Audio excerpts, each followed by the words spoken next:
Sardo went to a thing. What were you exactly doing today? Um, what was I doing? Yeah, you were doing a weird thing at work, and I'm very curious. So, what exactly was it? It was my workplace has an annual Comic-Con basically in our town where we live. Oh, that's neat. It's a very big thing, and I was the host of our cosplay convention. Not cosplay convention. Our cosplay contest. Too many And goddamn C words. to me, what? Too Squidwards? many goddamn C words. C words. Um, I am extremely tired. It was a very long day, but we're here to talk about something very special, so Yeah.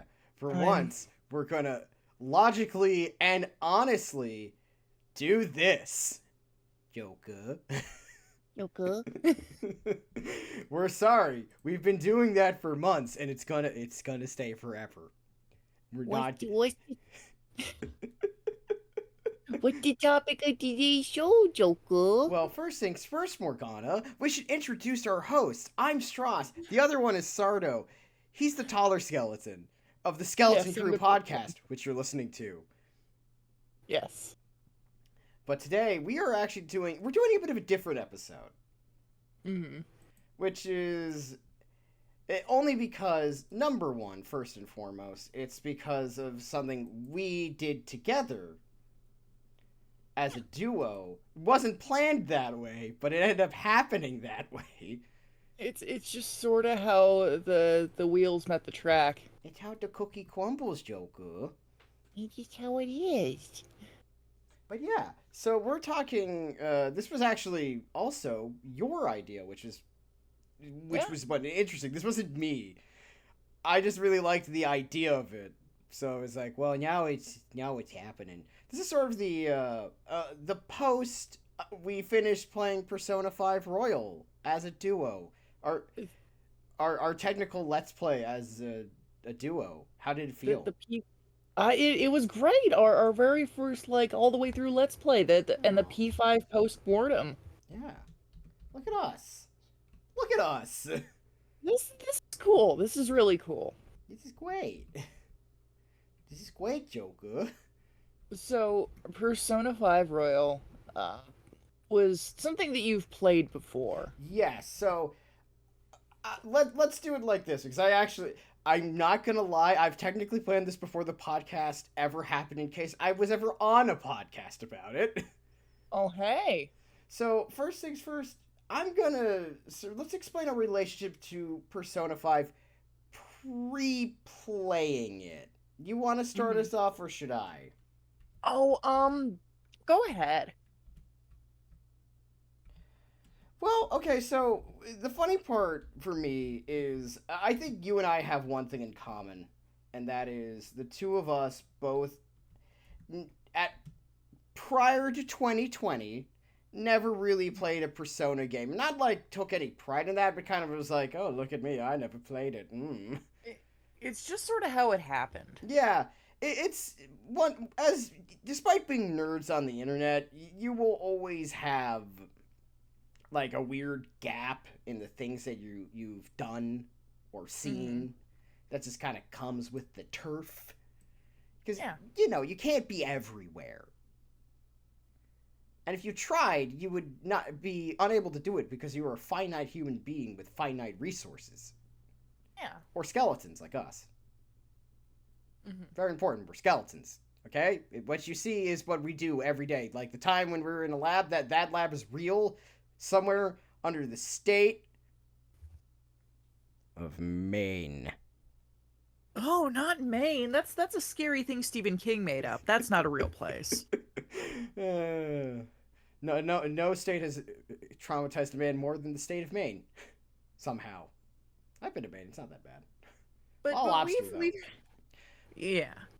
But We've had pretty oh minimal experience pre yeah, 2020 yeah, with the Persona yeah. franchise. Until I started streaming regularly, which was in like May of 2020, because I was like, I need something to do with my life, and I'm already playing a fuck ton of video games. I might as well do it in front of people like a crazy person.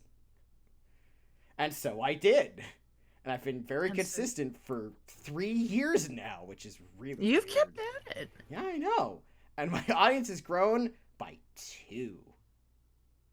It's not even the same people. That's the worst part. I've actually lost and gained. I've a net gain of 2. Let's not talk still about it. gained. Yeah, I still gained. And honestly, I'm better off for it. Anyway, so I was like, you know what? And this is going to be funny for you, Sardo. What caused me to play Persona was discourse.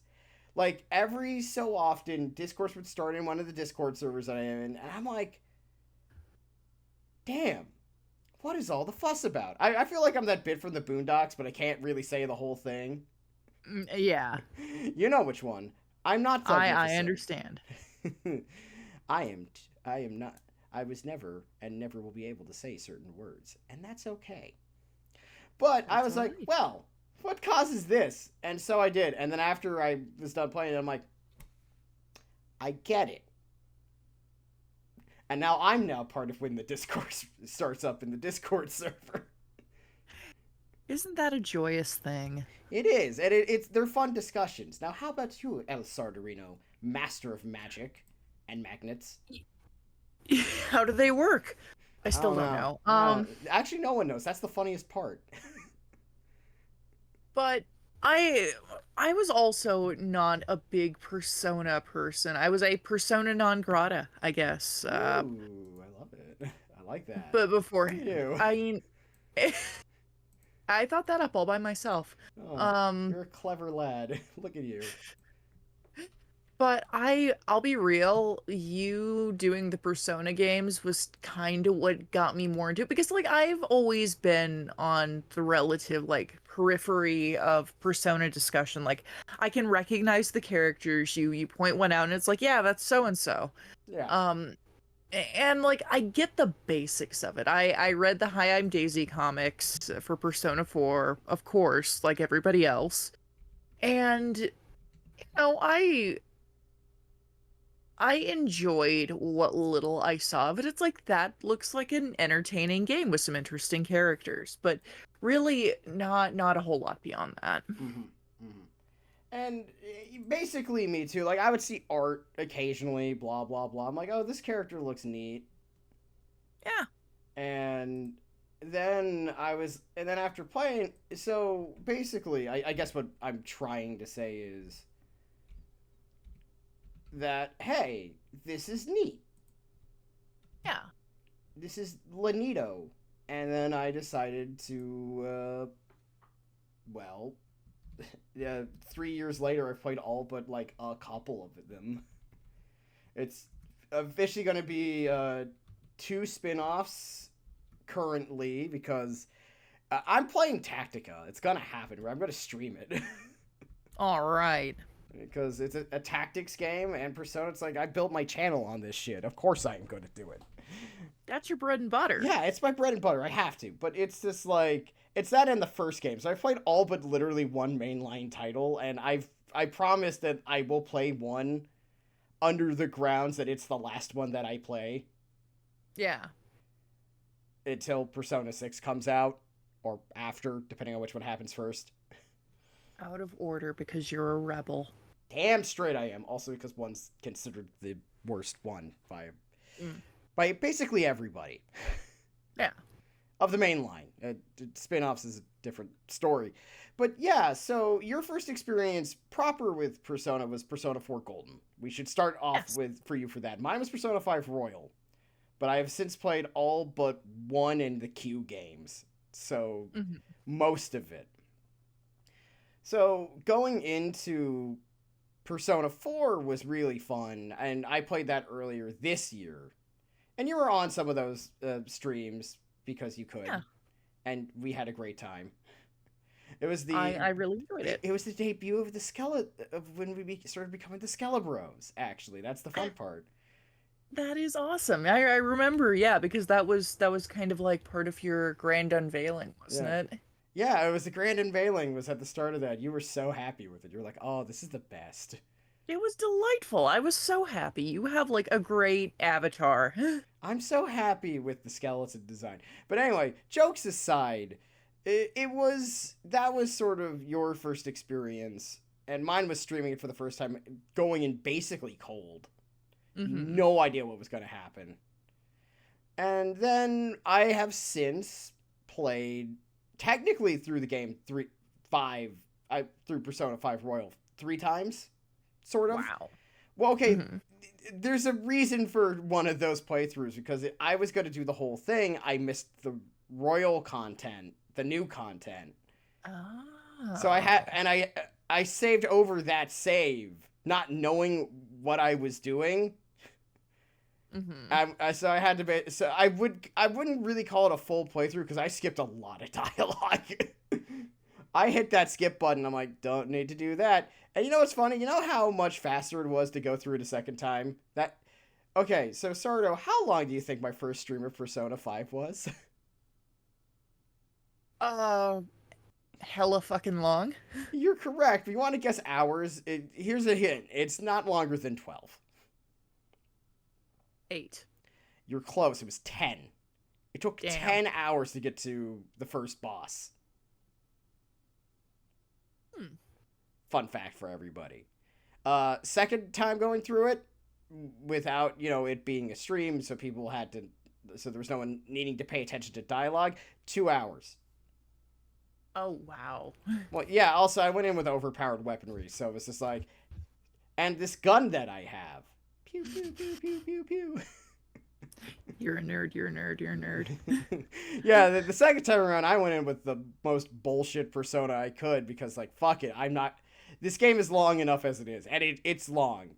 I think that is the one thing about Persona 5 that people need to understand. It's at least 95 hours long. It's a long game. It's a long one, Joker. But we're gonna start off really with this, and we're gonna try to be nice at times. We're gonna try to not be too nice, and we're gonna try. And this is at least from me, and Sardo, you don't have to take this promise. I'm gonna try not to always compare it to the other games as often as I can. Well, yeah, because it's hard not to sometimes because 4 was one of my first major experiences with this. So, and also like it is the 5th one of a series. It's gonna happen.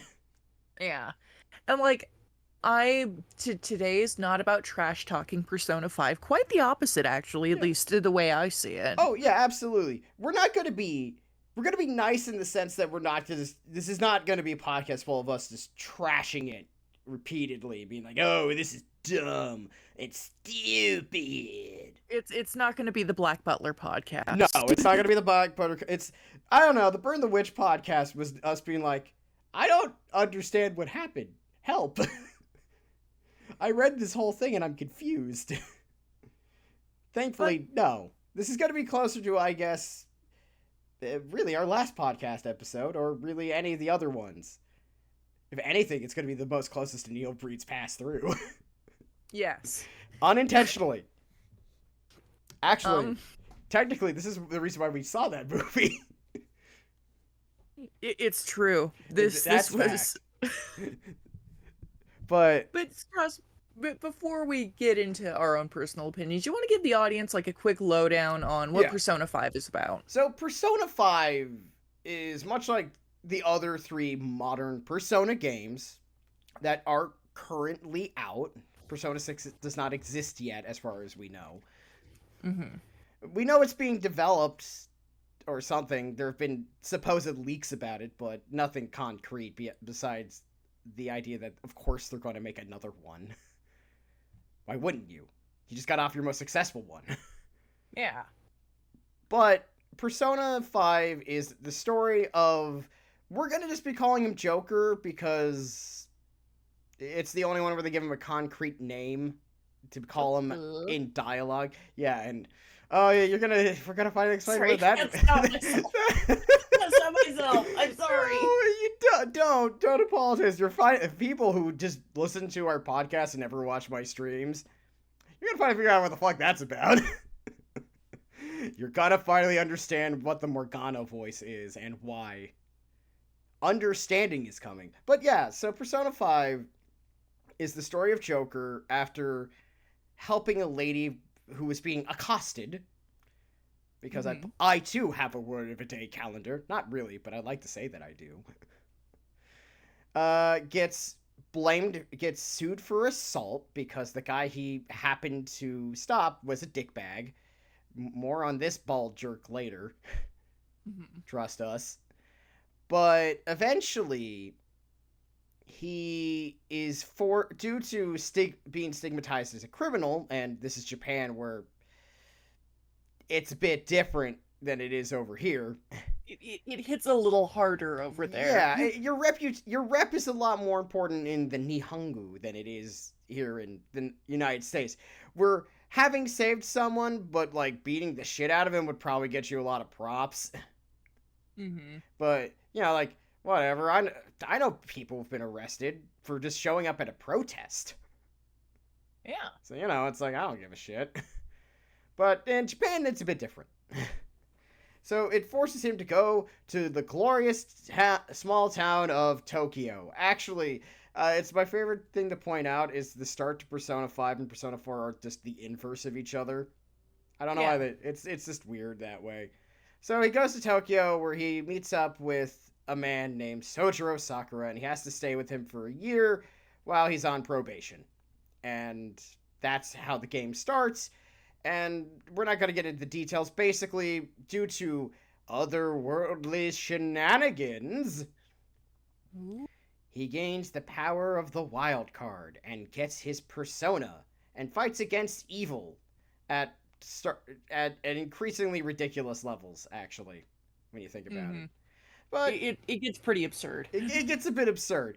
But it starts off as basic. That's basically the story of Persona 5 is Joker goes to Tokyo, learns the truth of what happened, gains a bunch of friends, makes a bunch of friends, maybe finds love, maybe doesn't, depends how you want to play it. I don't blame people who don't want to do romance. And then eventually stops the bald jerk that ruined his life to this moment.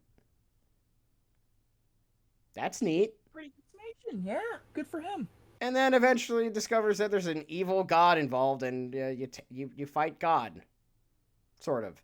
Well, Gnostic God thing. It's weird. I'm not going to explain Gnosticism. Also, you have a little cat pal. Yeah, and you get a cat pal named Morgana, who tells you when to go to bed. Morgana is slightly polarizing. I don't know. Yeah, we'll get more into the nitty-gritty in a second, but that's the basic, like, the very, very short version of what happens in Persona 5.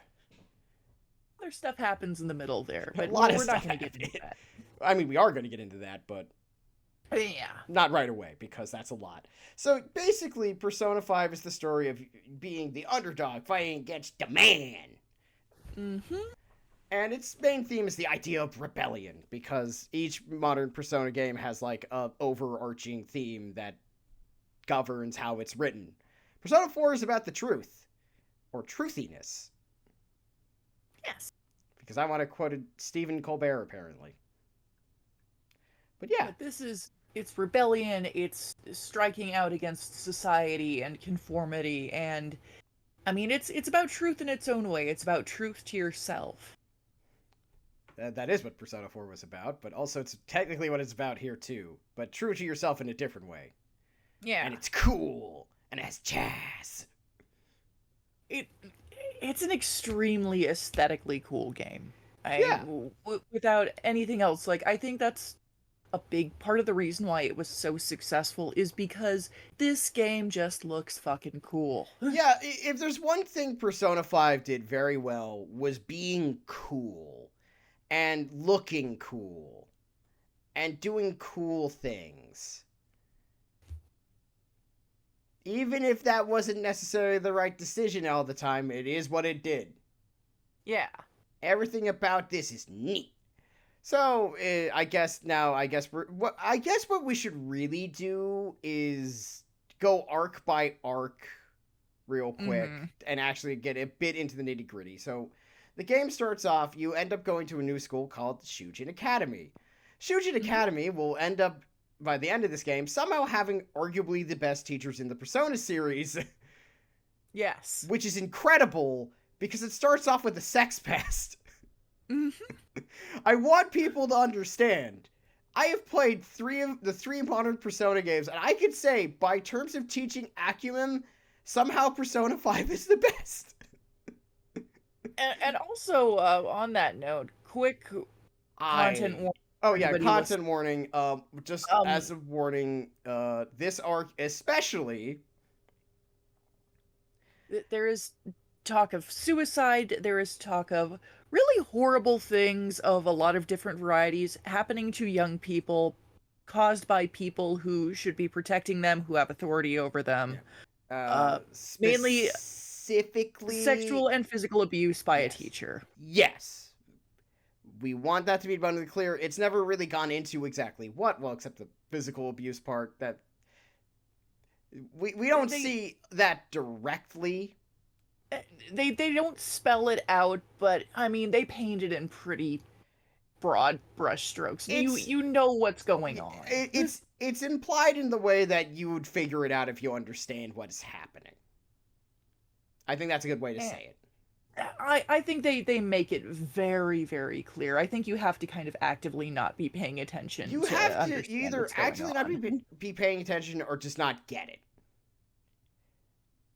But yeah, so warning for that. The first arc of this deals very heavily with that. It was actually really, really disturbing to sit through it in places. It is, and I want to make it one thing abundantly clear. It is not because this is not revelatory. It is not Mhm. grotesque. It's not exploitative. It's just talking about a No. very real thing in a very Yeah. real fashion. And I think it was handled pretty well for the most part. It's just this is definitely the sort of thing that could be triggering to Yeah. I think a lot of people. So if you listen to this or if you go to play the game, just know that because even if that's not a you know not a thing that really really bothers you, It um, can. it's very disturbing. Yeah. So And each arc is named after its villain. So when you go to school, you meet a teacher known as, I believe it's Suguru Komashita.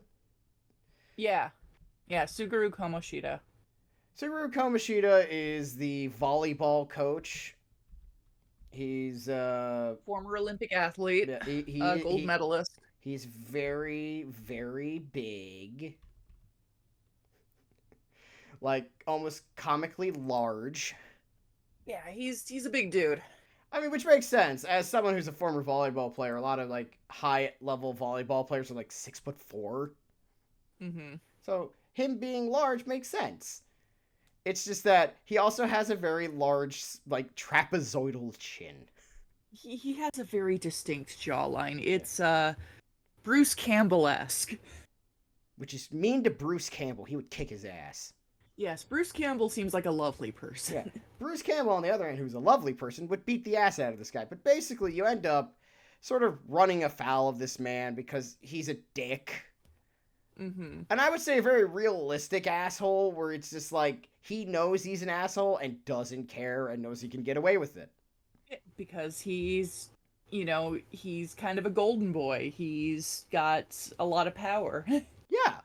It's a really good example of sort of the idea of what the game is actually about, which is how some people in your life abuse their position and their power to be the worst. And notably adults kind of over people that are weaker and younger than them. Yeah.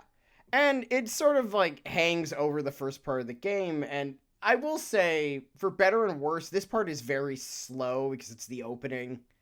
And this Yeah. game is a very slow burn. And what happens is you run into, on your like your first day, you run into this very pretty blonde girl. We're not going to say her name yet because she is actually important. She is a party member. Hmm. And you run into a different blonde. His name is Ryuji. He becomes your best friend.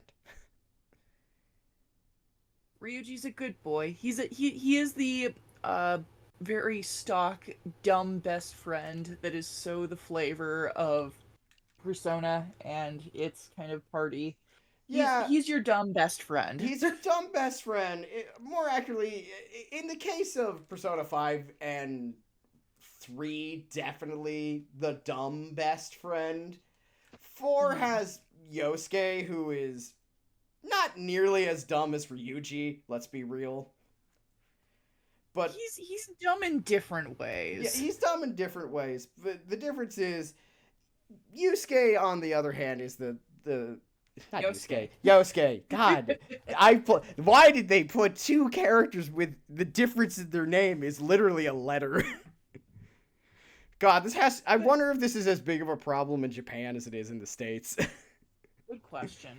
But Ryuji is sorry. Yeah, no, it's just Yosuke is more of like bad things happen to Yosuke. He is the classic hoisted by his own petard guy. I think that's a fair way to put. Oh yeah, Yosuke. God damn actually, it. God, motherfucker. Actually, now that you say it, that kind of is both, but in different ways. Yes, but back to Ryuji. Yeah. Ryuji is he's delinquent-ish, delinquent flavored. He looks like one, but he's not. And he kind of acts like one. Definitely posture-wise. Fix your posture, Ryuji. Jesus Christ. Yeah. This is a game of many bad back postures, and it's going to hurt your back. God, Ryuji makes my fucking knees hurt just looking at him. Yeah, but when you meet Ryuji, he's this very angry kid who's just like, oh, fuck this guy. I hate this guy. No, not fuck this guy, Stross. F this guy. Right, yeah, Ryuji never says fuck. He only says fuck once as far as I know, and it's in Strikers, and oh, Sardo, it's gonna be so cathartic when he does it. You're waiting for your dumb, stupid son to finally say the F word. I'm sorry. Squizgar's son. Sorry, that's the thing for the stream. I really just want him to hurry up and just say fuck already, because he's like, what the F all the time, and it's like... Which is so funny, because he says shit he says every other swear all the time, except fuck. It's like his mom swore him to it. Now, Ryuji, you're not allowed to say the F word. Yes, Mom. And he's also a mama's boy. Oh, he's very much a mama's boy. But the point is, when they meet, you end up walking into what is called a palace, which is this sort of distortion in this sort of cognitive version of reality that is distorted by your awful desires, because Kamoshida has horrible desires of basically being the king of the castle. Yeah. Yes. And everybody is subject to him. His whims dictate reality. And it's a very uncomfortable experience. Oh, yeah. And I think the best way to put it is that the Kamoshida stuff starts this game, and I would say it starts on a very, I don't want to say high note exactly. It is a very well done note. It's a strong note. It's a very strong start. It's this high note makes it sound like this is pleasant, and it's not. Because as we go through his palace, and we learn that, like, oh, he abuses the volleyball team. He lusts after the girls' volleyball team because he's a gross man. Mm-hmm. It's like, I'm sorry, you're in the same school as Adayo Kawakami, and this is what you pick? Stupid man. Stupid, disgusting man. And you hit him with a newspaper. He's just... He's abusive in pretty much every way you can imagine somebody in that position of power being abusive. He's awful, he's terrible, and everything about him sucks. And he has a specific, like, eye for a pretty blonde girl named An, who is the other character you pick up that isn't named Morgana, who's a mysterious cat-like creature who knows a lot about where you are, but not a lot about himself. Yeah.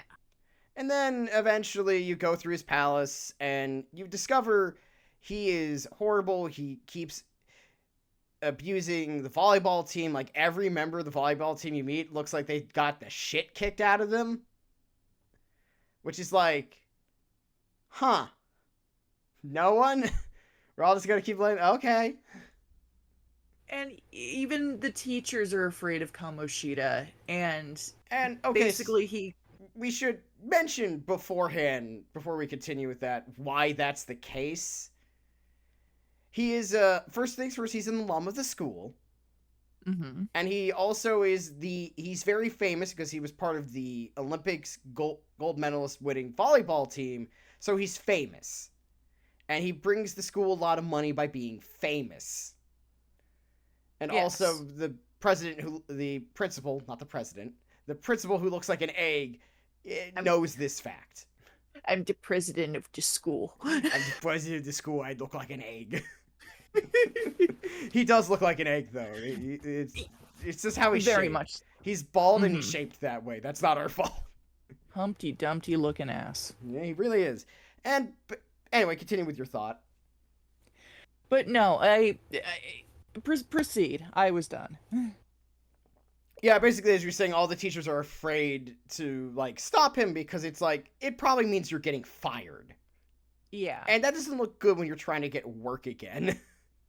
He has the power to ruin lives for pretty much anybody. At the school. But this is not low stakes, I would say, but relatively low stakes in the sense that it's a very real stake. And, like, size-wise, yeah. Especially where we go. And as you go through, you accrue both Ryuji, you recruit An, who's like, fuck this guy. He keeps specifically targeting me because I'm the target of his lust. And it's gross. An is half European, I think some kind of Scandinavian, half European, half Japanese. It's never really... they say she's like a quarter American, but that could mean anything. Mm-hmm. Because, as you and I, as Americans, know, being a quarter American means you're like 50 other things at the same time. Yeah.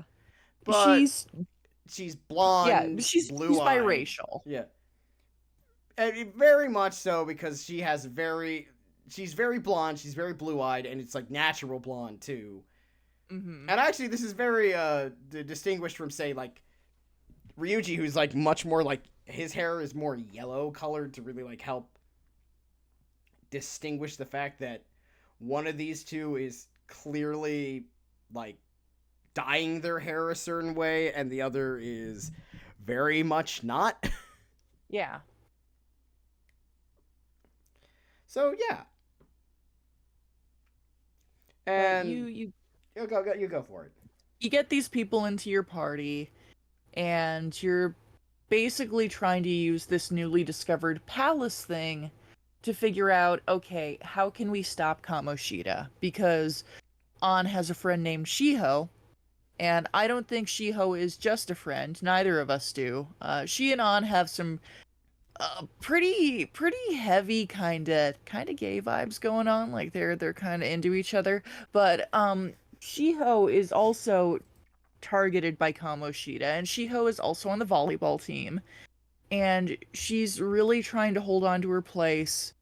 And it's implied, and again, this is a fucking rough scene to sit through. It's well done, but it's rough. Kamoshida assaults Shiho at one point, and the event is enough to... she's already been in the process of being psychologically broken. It drives her to attempt suicide by leaping off the roof of the school and breaking both her legs very horribly. And getting into a coma. Mm-hmm. Yay. And Shiho's kind of... She does regain consciousness, but her whole, like, arc of recovery and everything is...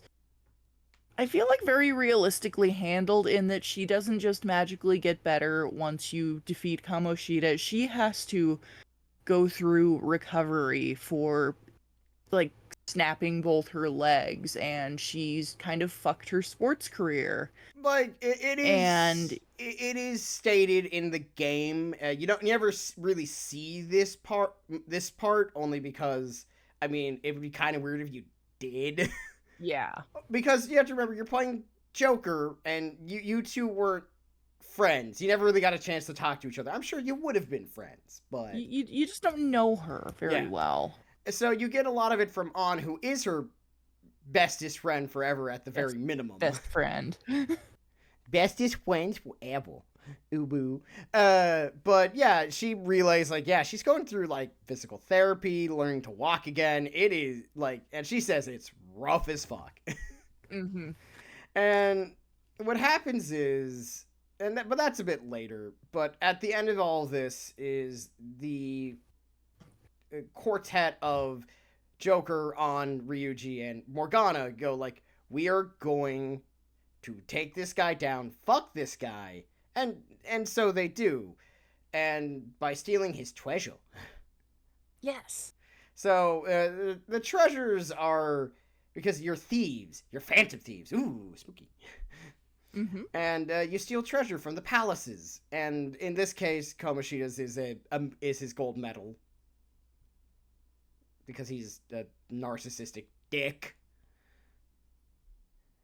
But yeah, and so that ends the Komoshida arc. And I want to ask you a question, Sardo. This was the start of the game. How did you feel? Because we ended up basically broadcasting this together. How was your feeling? Go back a couple of months ago. How was it feeling going through this, being like, whoa, This is something we reference a lot, and I apologize, but it really did feel like that Speed Racer clip. Are you my brother? Are you my brother, Rex Racer? And then Persona 5 just punches me in the gut just as hard as it can. Right into the solar plexus. And I crumple. I just... It was an interesting opening. It does take its sweet time getting from point A to point B, which isn't really a complaint entirely. I mean, I think it's trying to like kind of set a tone. I think for me, like the slowness of this part is really more annoying in a gameplay sense, because story-wise it's great. Yeah, you're really building up the fact that first this guy's kind of mean. Like first he starts off and he's like when you first see him on screen, he doesn't seem bad. He's kind of a dick, but it's like not, you know, because the first scene you see with him is him talking to Kawakami and like kind of sympathizing with her. It's like, oh, you're stuck with like the problem child. Mm-hmm. Because as far as everyone knows in the school, you assaulted somebody. So who knows if that's going to be a repeat problem or not, which is like, okay, fair. Like, not cool of him, but I get it. Yeah. And then the moment he meets you, he's like instantly like, oh, you're kind of a dick, aren't you? And you slowly just peel it back, and it's like, oh, you're not just a dick, you're a horrible person. You're the real bastard in this situation. And I think this really hit as hard as it did for me, because I can imagine that a lot of us who, you know, have been to school and everything, at one point in your life had the creepy teacher. You had a creepy teacher somewhere in your life. Yeah. We all can definitely say at some point during our schooling, we had that one person who was like... And I think if you were, especially if you were like feminine adjacent, because yes, like there's plenty of lady teachers that are horrible, shitty creeps as well. But I just, everybody had not to the extent of Persona 5 maybe, but everybody had a Kamoshida in their life at some point, I think. And it was just really a lot. Yeah, and it's a lot, and it's very upfront about it in a way that's very rare especially for a game, to just be like, no, we're not going to be coy about it. This is a thing that's happening. Yes. And I respect Persona 5 for that, honestly. I thought that was ballsy of them. Yeah, no, it's very Dragon Ball Z, if you will. Hmm. Lol. Uh, but it's very it doesn't hold back. It doesn't go like it doesn't try to make Komashita look good. It doesn't try to make him sound good. It's like, no, this is a bastard. Hate this This man. man is a horrible, horrible piece of shit. He is loathsome. Fuck this guy. Yeah.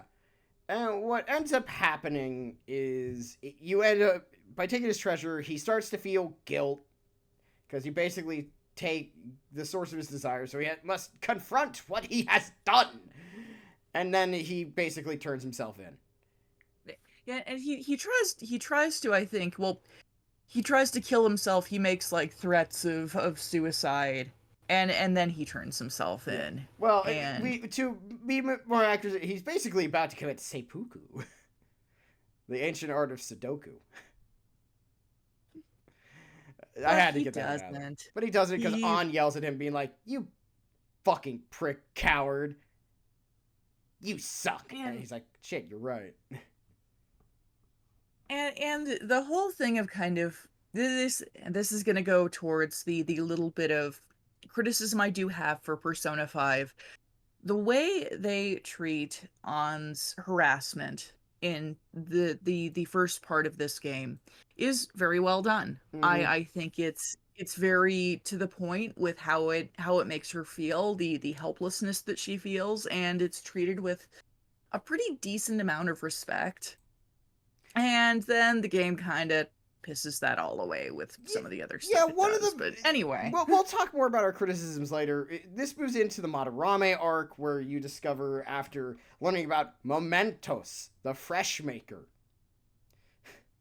Because we made Mentos jokes every single time. We cannot help ourselves. We are menaces. It's true. But Mementos is basically like the collective palace subconsciousness made manifest of society. Of the general public. Because as Morgana explains it, palaces are when someone deeply distorts their desire to the point where it basically offshots itself on its own into its own thing. Mm-hmm. Whereas Mementos is like all of our desires and wants kind of in one place. Yeah. And what we learn is we find one guy, he was a stalker, we change his heart, and he runs into us somehow and goes like, "Okay, you guys, hey, if you could do one thing for me, change Madarame's heart." I'm not going to say his full name because it's like fucking ridiculous sounding. Mm-hmm. And it's like, he's a bastard and he has this student and you need to save him. And you're like, "Oh, that's weird." And you learn that Madarame's a famous artist, or so he says. Allegedly, because as you learn, he's a plagiarist. That's and not only that, but he is, but he is also directly plagiarizing the works of the students under his care. Yeah, which and that's terrible. It is terrible. It is terrible, yeah. But it is definitely like a step back in a weird way. It's definitely, it doesn't hit the same as the first one. And we say this as artists. Yeah. That like plagiarism is bad, and like obviously he's deceiving people to make money, which is like, it's very douchey thing to do, but like in terms of like the awfulness aspect, it's definitely a step back in terms of it doesn't have the same gut punch effect as assaulting your underage students. Both physically and sexually. Or harassing a student because she's hot. And I will want to mention, Anna's supposed to be hot. She is, in fact, a model. More on that later. Yeah. But basically what happens is, though I do believe this was a lot of this stuff is based after real stuff that happened in Japan. And this is kind of one problem with the Persona games, is that they're very Japanese. Well, and I say that as a compliment because it's very... Persona is very what it is and is not ashamed to be like... It's not trying to be like universal. Like, it ends up being universal because it's very specific. I think that's a good way to put it. Yeah. Like, they're not trying to make it mass appealy. Mass appealy. I get what you mean. Yeah, no, I just like it's like, you gotta savor the peelies when you get your electronics. But we do a mass appealing of our electronic devices. But it's really sort of, the idea I'm trying to say is, it's like, sometimes this stuff might get lost on a international audience, just FYI. But in that case, I mean, it never hurts to look more into the culture that the game's talking about. Learn a little more. Yeah, there's some interesting stuff there. Learning is fun. Learning is cool. Reading Rainbow. God, a librarian and a teacher are having a podcast, and we said learning is cool unironically. Listen, Stross, having fun isn't hard when you've got a library card. This is true. Get yourself a library card, everyone. But anyway, point is, we learned that, yes, Madarame is a plagiarist. We also meet a student, a boy named Yusuke Katagawa. He's your son. He's my boy. And I love Yusuke so much. Words cannot convey how much I love him. Don't worry, we'll talk more about the characters in a bit. Basically, but this is going to be a long one. I'm sorry. We should have prefaced this is probably going to be one of our longer episodes. I think they can look at the timestamp and see that. Yes, I know. We should have warned you anyways. Point is, it happens. You stop Madarame. He breaks down at a press conference. You loved it. You love yourself an older gentleman who cried, and it's crying buckets. You were so happy with that. Oh, he's gross crying too. He's ugly crying. You were so happy. So hot. But it's also like, we're going to talk more about Madarame proper when we talk about Yusuke, because there's some actual interesting stuff there. Mm-hmm. And now we get into what I'm going to call the most forgettable part of this game, Kaneshiro. I don't remember what his first name is, and no one really cares. The only important part about this is that we get Makoto as a party member. Yay! Makoto is, by the way, the student council president, and starts off as a bit of a narc and becomes less of a narc.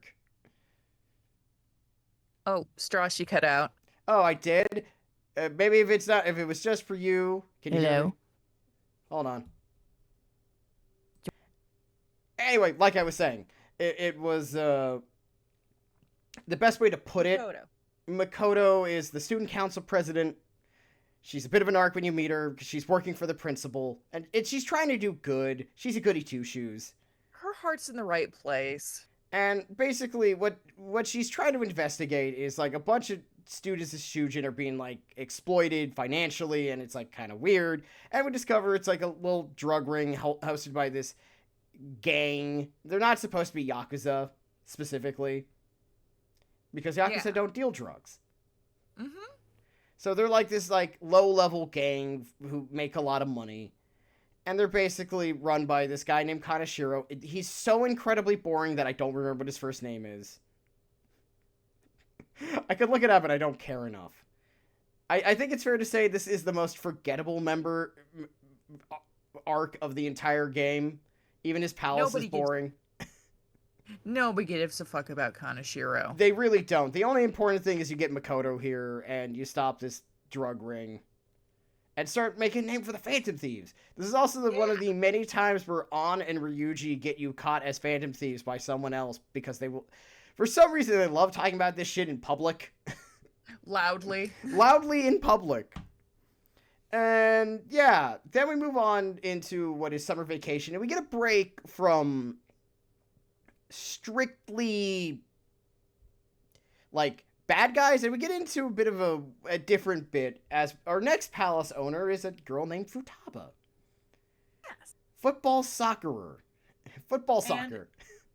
Futaba, as it turns out, is the adopted, basically, daughter of your guardian, Sojiro Sakura. Yeah.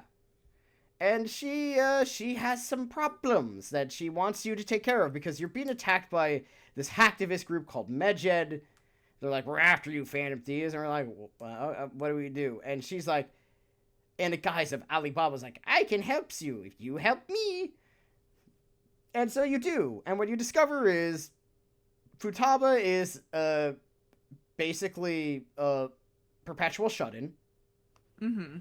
She is a NEET, and she's this teenage girl, a bit younger than Joker. She would be a first year in high school in Japan. Yeah. Which would be the equivalent of a sophomore in the Ninth US. grader. Yeah. And yeah, they work a little bit different. Yeah, their high schools are 3 years, so you have like an extra year junior high. It's what it is. It's odd. I don't get it. I don't get it. Don't care. Anyway, point is, you go in, and what you discover is she wants to leave her room because personally she knows what's happening to her is like weird psychological bullshit, and it's like, oh, you could change my heart. I don't have to deal with this bullshit anymore. And we get a very interesting dungeon, which is a giant pyramid this time instead of last one was a bank. It was boring. Mm-hmm. This time it's a tomb. Ooh, spooky. And it's pretty cool. Yeah, this is by far the most memorable dungeon in terms of like what it's about, and of course it's the closest one to Persona 4 dungeon, which is probably the reason why. Mm-hmm. But yeah, you go through, you learn what happened to poor Futaba. Yeah, Futaba. God, it's like I was like, don't call her football again. That joke only works once on a podcast. And you help her out, you solve her problem, and you discover it's like, oh no, you're not responsible for your mother's death. Something weird happened. Yeah. And your mother loved you, Futaba. Yeah, your mom actually was not a bad lady. Something fucked her up. Something bad happened, and no one knows what. And basically, in the end, Futaba accepts the truth that her mother loved her, and she gains her persona, she helps you out, and you take out her not mom giant sphinx lady. It's weird. It's weird. It's very, very strange, but it works. It works. It makes sense. I promise. And you gain your navigator. The navigator role is in every modern Persona game. You get a navigator from Fuka to Rise to Futaba. They're non-combative party members who do support shit. Mm-hmm. They're neat. Anyway, you move in. You have like summer vacation. You go to Hawaii for a bit. That was fun. Yeah. Yusuke was there. Yusuke was there. Yusuke was supposed to go to Los Angeles. I personally think that there was apparently a mix-up with the flights. I like to think Yusuke just doesn't know the difference between American states. I just like it because I remember when we streamed this, I pointed out that what the reason why was a storm over LA. I'm like, that didn't happen. I would know. Hence my point. But anyway, the point is, they have a beach trip, and they're like, well, what do we do next? We have all this stuff, and during this whole time, poor Morgana's like, I feel useless. Joker, I don't want to talk about it, my feelings, though, because I'm a man. Morgana's a boy, by the way. We should mention that. Despite the very feminine names, Morgana is a dude. And they even address that at one point. It's like, yes, Morgana is a boy. Just go with it. But Morgana's having an identity crisis and doesn't want to talk about it. And this leads to the Akumura arc, aka the part everybody hates. Which is a shame because it means we get to meet a very wonderful party member. Yeah, we'll get more into the more criticizing part, but basically what happens is Morgana goes like, well, screw you guys, I'm going to form my own Phantom Thieves with Fancy Feast and other cats. He doesn't know what a blackjack is or hookers. That's right. He doesn't know what those things are. And when he does so, it creates like a several days long ordeal of the Phantom Thieves feuding because Morgana accuses you of being indecisive and letting the fame go to your head. And then not really. Everybody starts fighting, and It's not. It's that old trope of miscommunication, derailing things, and it's like it is manufactured conflict, and It doesn't work. Well, we'll talk more about it when we get into like massive criticism moment.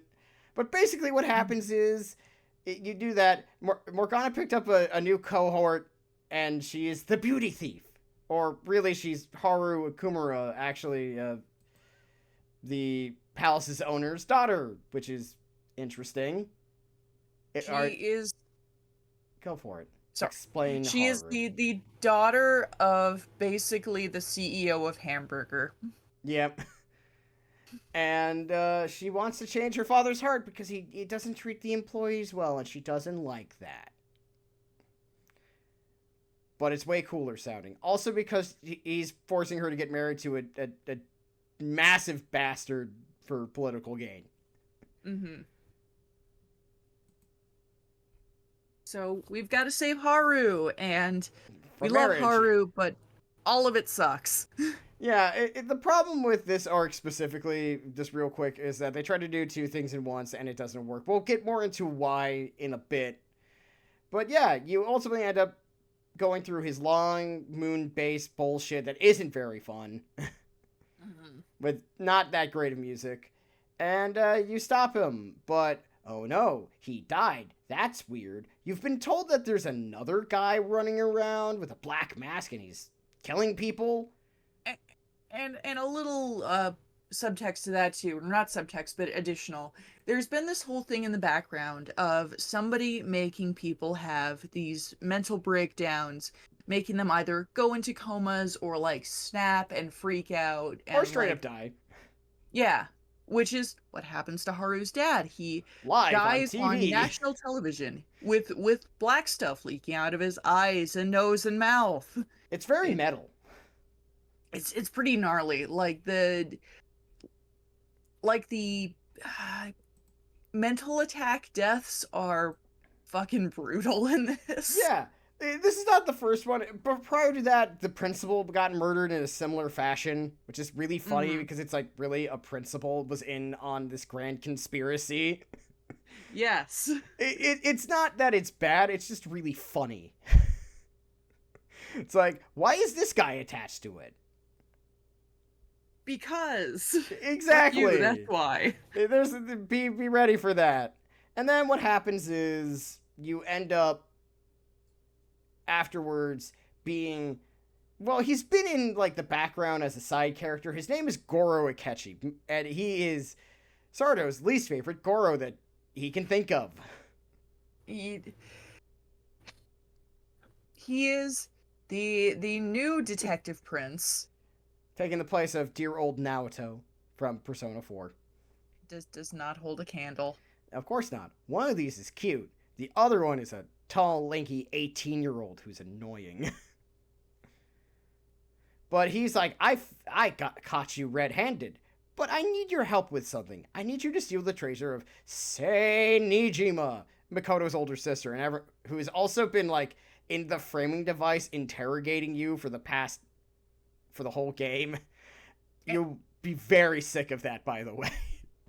Every single time the animation started to go back to that, we were both like, It's just that every time you start a new social link, or confidant as it's called here, you go back to it, and it's so not fun. It got boring after a while to like go back. It's like, who did this? And nothing happens. I don't know why they did that. I have no idea. It's not great. Anyway, point is, he's like, haha, I caught you red-handed, so here you go. You do this thing for me, and you disband. I'll make sure bad things don't happen to you. So you go in the palace. It's a casino. It has the best palace music in the base game because it has lyrics, and it's funky. Mm-hmm. Yes. And you go through. You run into Sei Shadow, who's hot. It's very hot. She's extremely hot. I mean, Makoto's older sister is very attractive to begin with. But her shadow form is just mwah. Yeah. It's the dress. The dress is amazing. The hat. The fishnet. Whoever made this understood how to make a hot person. They cooked. uh, Shigenori Ojima, who does the character art for these games, he cooked very hard. Yes. But what you discover is you've been betrayed by Akechi. It's very obvious. It's not even it's not even close to. The only character. The problem is the only character who could possibly otherwise betray you is Haru, and that makes no sense. Mm-hmm. But yeah, so you're betrayed, and you discover that, yes, this is part of a grand conspiracy. That bald jerk from before is named Shido, and he's the reason why you've been in this mess in the first place. And he's a politician. He's running to become prime minister. And he's clearly part of the SDP, or the LDP in real life. Mm-hmm. This game does not like Shinzo Abe, and neither do we, so we can all agree there. Yes. But because of that, it kind of means Shido's politics are just kind of in the background and don't matter. Yeah. Bit of a problem there, not gonna lie. And it's more just kind of generally riding on the fact that it's like, Shido is an unpleasant person in all ways. There is nothing redeeming about him. None. But yeah, so you end up outsmarting Akechi, outsmarting Shido, to the point where you're going to change Shido's heart, and this is where the game gets incredibly unrealistic about you taking on a politician. And then you beat Akechi again, and he's like, you beat me, and he goes feral, which he goes from being your least favorite to now your least favorite, but Tolerable. better.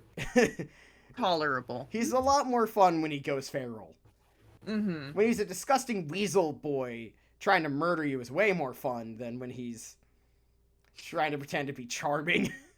And he's so pissy. He is just the pissiest little thing. It's great. I love it. It's like, oh, this is the real you? This is way funnier. It's like, I want to kill you with blood so you'll die. It's like, yeah, that's right. And he's edgy. When he starts being edgy, it's so much more fun. Especially because Robbie Damon, who plays him in English, is just having the time of his life. Oh my god, like, all the flowers in the world to Robbie Damon. Yeah. This whole voice cast is great, but Robbie Damon is like, he's just hitting bangers here. Yeah. And then you beat Shido in this really insanely long boss fight where he's dressed up as Char from Gundam. If you know who and that he also like he's mounted on this like lion that's made out of like bodies and faces and that kind of fucks. Oh no, that design is awesome because it's like the will of the people representation. It's neat. Mm-hmm. But in the end you beat him, but what you discover is despite beating Shido, things aren't going according to plan and not in a way that you're sure about. And what you discover is when you go into Mementos and you get to the bottom of Mementos, down at the bottom is the whole weak whale. No wonder they never found it. It's in Japan. Yeah. Who would have guessed? You were looking in the wrong place, those dum-dums. Oh, Galahad. He went the wrong direction. It's not in Europe. Who would have guessed? But what you discover is that the Velvet Room, which has been a constant throughout the series, has been actually accosted by Yadableth, the god of control, and a part of Gnosticism. If you know what that is, congratulations. If you don't, look it up. It's weird. I'm not going to explain. I'm not going to explain the schism of Gnosticism in the Christian faith. Yeah. It's complicated, people, and it's really weird. It's heretical. Mm-hmm. And what you discover is that, hey, the twin wardens who've been annoying to you, they're actually Lavenza, who is the real person who lets you in. The real Velvet Attendant. They fuse to make one slightly taller girl? Yeah, one slightly larger girl.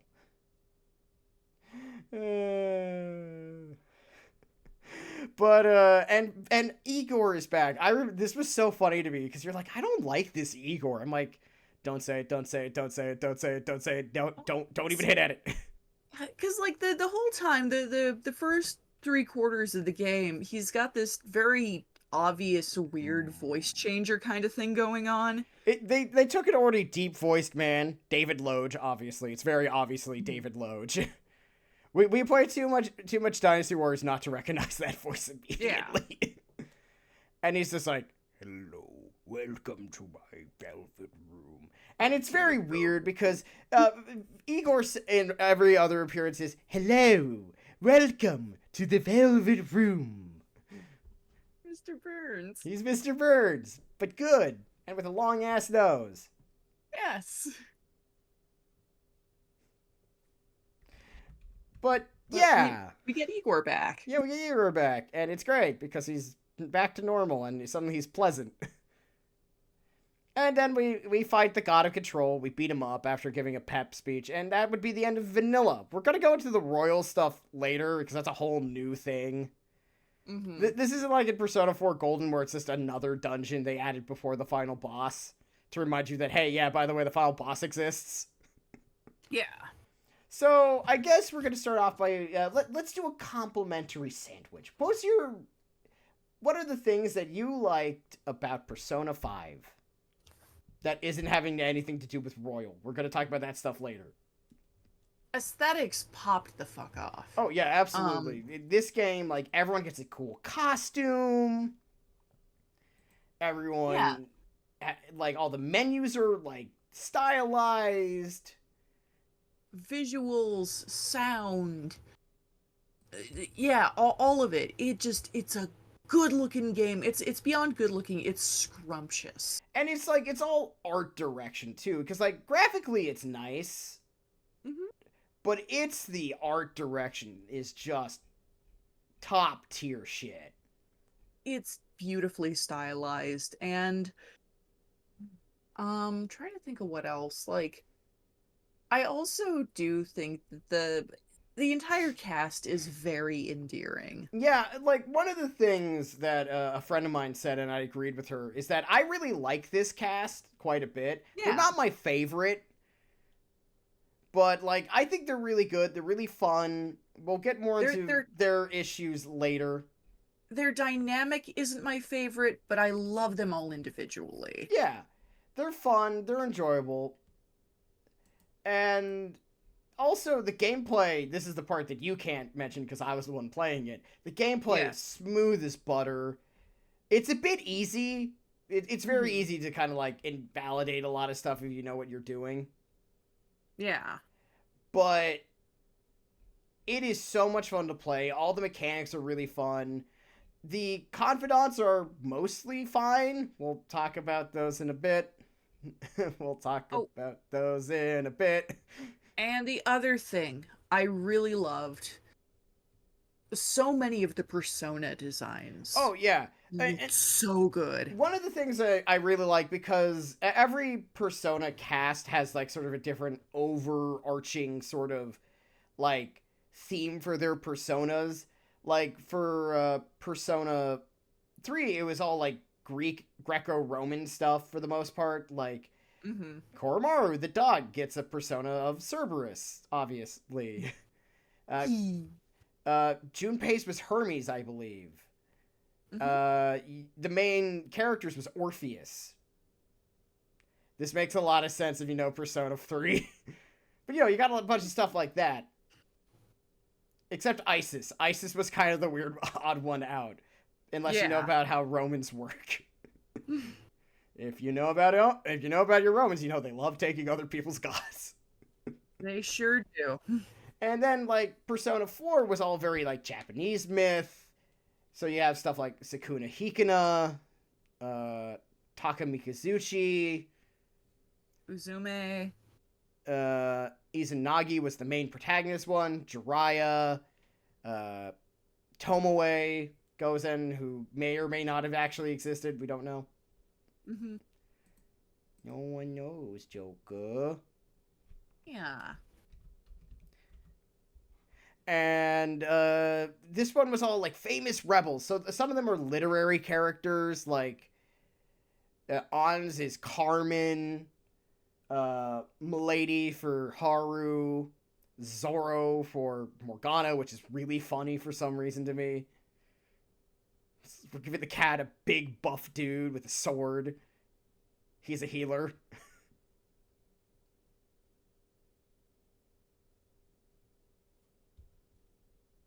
All like just really excellent personas. Yeah. Very good. Not all of them were hits, but there were way more hits than misses. I would say all the initial ones were hits, and it's the second tier ones not so much. The second tier ones were kind of like hit or miss. Some we liked more than others. The third tier ones got back to like combining the two ideas together, and it's neat. Like Makoto's was a motorcycle, and changing it from not a motorcycle kind of ruined it. Johanna was perfect. Johanna is such a great, like, I hate how great it is because it's just like you can't change it.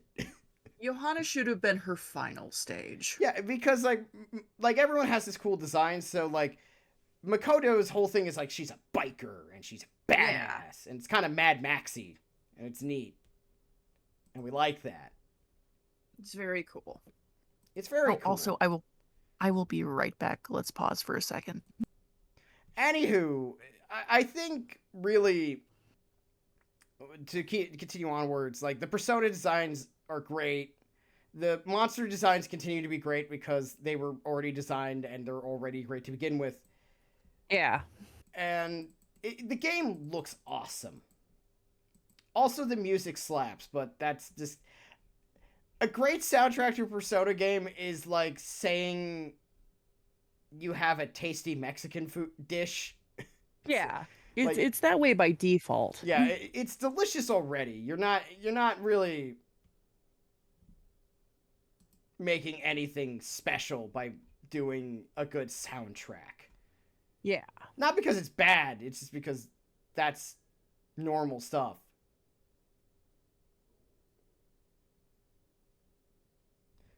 But I guess that leads to... It's time for the middle part of the compliment sandwich, the part where we start being negative.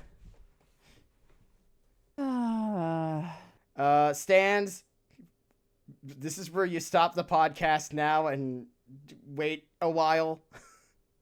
But also, like, don't worry, we're not going to say anything too mean. I don't know, I might say something. It depends on what you define by too mean. But we'll find out. Yeah. So I guess this leads to sort of one of the biggest problems with Persona 5. I'm going to start with sort of how the cast is written. Because, like, I want to preface this by saying I like this cast. I think they're very fun. Yes.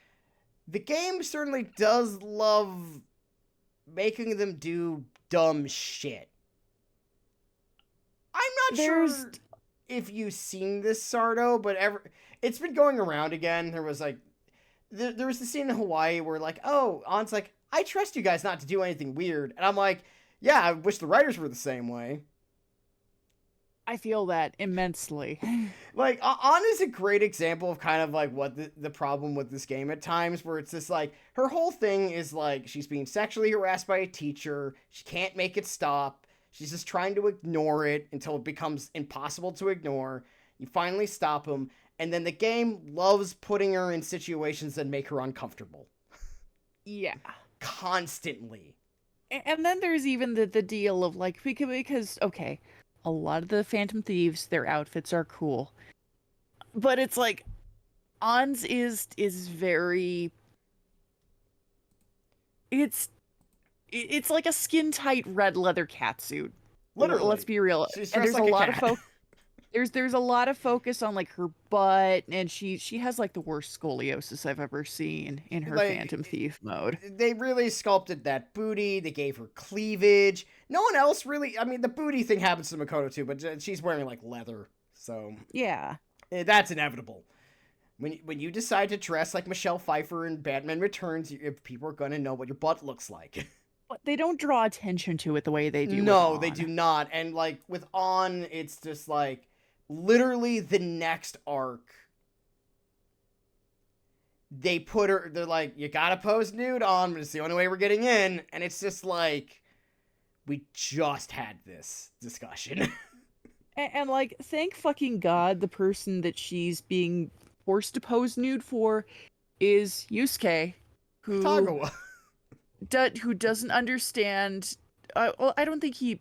I think he probably does understand what sex is. He just doesn't care about it because it's not art. Yeah. Or at least he doesn't know it's not art yet. He hasn't seen the Kama Sutra, obviously. Fair enough, but it's like literally they jump to this, and it's like it's kind of this underlying thing of, well, it's okay because it's her friends that are trying to force her into this very uncomfortable situation against her will, even though she's clearly saying, I don't want to do this. And it does it more than once. This isn't a one-off thing, by the way. It's this really big problem of like very inconsistent writing for especially for An. But it's like other characters have this problem where it's just like they just get treated really awkwardly by the plot and the story. Like, oh, poor Haru and her lack of screen time. Oh. We might as well talk about it. So Haru is the last party member you get in Vanilla, specifically, other than the Goro Akechi experience for 1 month. But, like, Haru has to share her arc, which is directly dealing with her father, with Morgana, and it's not well done. It's not. And it just it doesn't really measure up between, yeah, my dad is being awful and I'm in an arranged marriage that I want no part of with, but what if I'm really a cat? Yeah, and it's just like, the worst part about this is it's not the setup that's the problem. It doesn't come out of nowhere. Morgana's been dealing with this for like 2 months now in game. But it's just like, every time it comes up, you're like, hey man, you could go like, hey man, you want to talk about it? Clearly something's kind of bugging you. I'm here for you. And he doesn't do it. He's like, nah, never mind. In the most human reaction possible by a guy is not taking someone's hand when needing to get help. And this culminates in like the whole feud between specifically Ryuji and Morgana, which, okay, I'm gonna be super real, it's bad. This whole sequence is awful and annoying. It's very forced. Well, like, in first situation, he's like, you guys are letting fame go to your heads. And it's just like, not really, no. No. Even Ryuji's like, man, it would be cool if I could be famous for this, which is an understandable thing for a teenager to want. Yeah. And it's like, you guys aren't being decisive. It's like, they're like, this guy skyrocketed to the top of the list, and we need to have full, like, unanimous decision-making before we go after a target. And people are having their doubts because this is kind of weird. This doesn't happen like that normally. And it's just... And also... Oh, go for it. And also, I think there's kind of the general thing, too, of having this human boy beef with a cat. Yeah, like, that... legitimately beef with a cat. Well, it also doesn't help that, in fairness, Morgana does talk. I know we make him sound like this, but he sounds like a normal person. It's Cassandra Lee Morris voicing him, and she gives him a very, like, normal sounding voice. We don't. It's facts. But what's problematic for it, and I think you'll agree with me, it's just also like, Morgana's really mean to Ryuji, like, the entire game. Like, for some reason, like, Ryuji is the target of everyone. He is the butt monkey of the group. Yeah.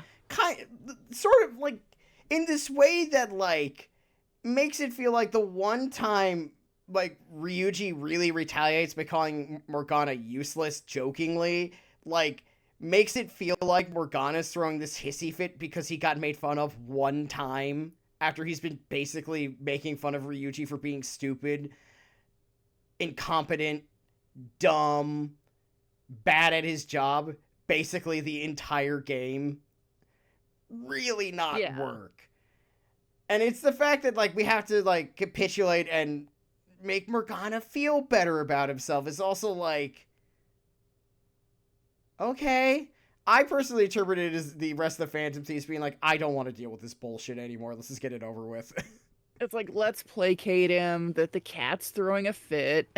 Which is really funny, by the way. Which is a funny sentence, but it's just like this whole arc is awful. Like the dungeon, the palace itself isn't very fun. The boss fight isn't very fun. Like the music isn't the best for the palaces, which, you know, range from either really good to all right. It's just that this sequence is not fun. And it takes several days before Morgana finally like comes to his senses and realizes like, oh wait, this is I'm being bad. I'm sorry, guys. And also, I kind of suck by myself. And also, I'm not teaching Haru correctly and taking all of her screen time. It's so bad. Like Haru, poor Haru. Like the next arc has to deal with Makoto again, and it's just like, God. Did you realize there's like a point in the game where Yusuke and Haru just stop interacting? Yeah. They just stop talking to each other. It's very sad. It's very sad. Like Haru just sadly gets like 0 screen time. And I wouldn't be surprised if she was one of the few social links people didn't complete on a first playthrough. Yeah. Because she comes in at like September, her social link doesn't start to October, and she hasn't been involved in the plot. Like in vanilla, the first time you see her is a cutscene that happens after you get Makoto. Yeah. That's the first time she's seen. Absolutely boned by the narrative and by the amount of screen time she gets. It's just not fair. And she's not the only one. Like even Yusuke, if Yusuke wasn't a source of comedy, he doesn't do a lot. He really doesn't. And neither does An, for that matter. Really, it's just kind of like you get all these party members, and like the only one who stays consistently important is Futaba because she knows how to work computers. Not that that's a bad thing. We like Futaba. It's just. Yeah, and we're not complaining about, like, you know, one character getting more screen time over the others. It's just, it would have been nice if they'd all gotten a nice, healthy amount of screen time. If there's one thing 4 did a lot better, and this is one of my big criticisms of 5, is that 5 doesn't have enough slice of life moments. Agreed. I understand some people don't care for the slice of life moments in 4, but I feel like they're really important for establishing character reports. Like, 4 has some of the best dialogue and funniest lines. Like, it tastes boneless. This is awful. Try it. Yusuke, it's terrible. You have to try this. And I think that's what's missing from 5. Yeah, like, and one of the things they added in Persona 5 Royal is all those, like, really cute photos. Like, look, I took a picture of us hanging out. Those were from Royal, because even Atlas and the studio understood, like, we need more. It's like, okay, we're following this group of friends through their trials and tribulations. Let's see them hanging out, too. Let's see them being friends. Yeah, it's like one of the things that Persona 4 and Golden especially does very well is, like, give you ample time to really, like, get to know the characters, like, as a group. Like, you have a beach trip, and it's really funny because Kanji loses his swimsuit, and you're like, you offered to do like a seashell bra, and he's like, no, that's too sexy. and I think it's great. The other thing looping into that directly is I think 5 is a little scared to let its characters be more silly from time to time. This was going back to, like, I felt after playing through this game another time is that 5 has a bad tendency to just be too cool. It's cool to its own detriment. Yes, it's like everyone has to be like look good, be good, act cool. Like everyone has to be cool and look awesome except Ryuji, which is why all like the stuff happens to Ryuji throughout the plot. Yeah. Like it all like one of the things Persona 4 had is that like everyone kind of gets made fun of at one point or another. Like yeah. Kanji, I mean Kanji's the butt of some really poorly aged jokes. that don't work Mhm. anymore. But well, except the part where he at the beach trip, that's hilarious. He was But wearing a like, speedo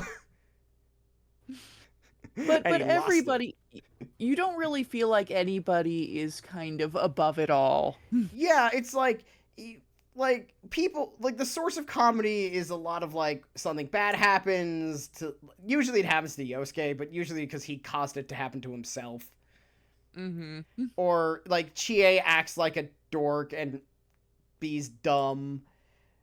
Yukiko acts weird because she like lasted everything like a hyena. Even Rise is just like a bit too much. Like it feels like Persona 5 is unwilling to let most of its cast be dumb teenagers. Yeah, it's like they're not cringy enough. Yeah, there's not enough cringe here.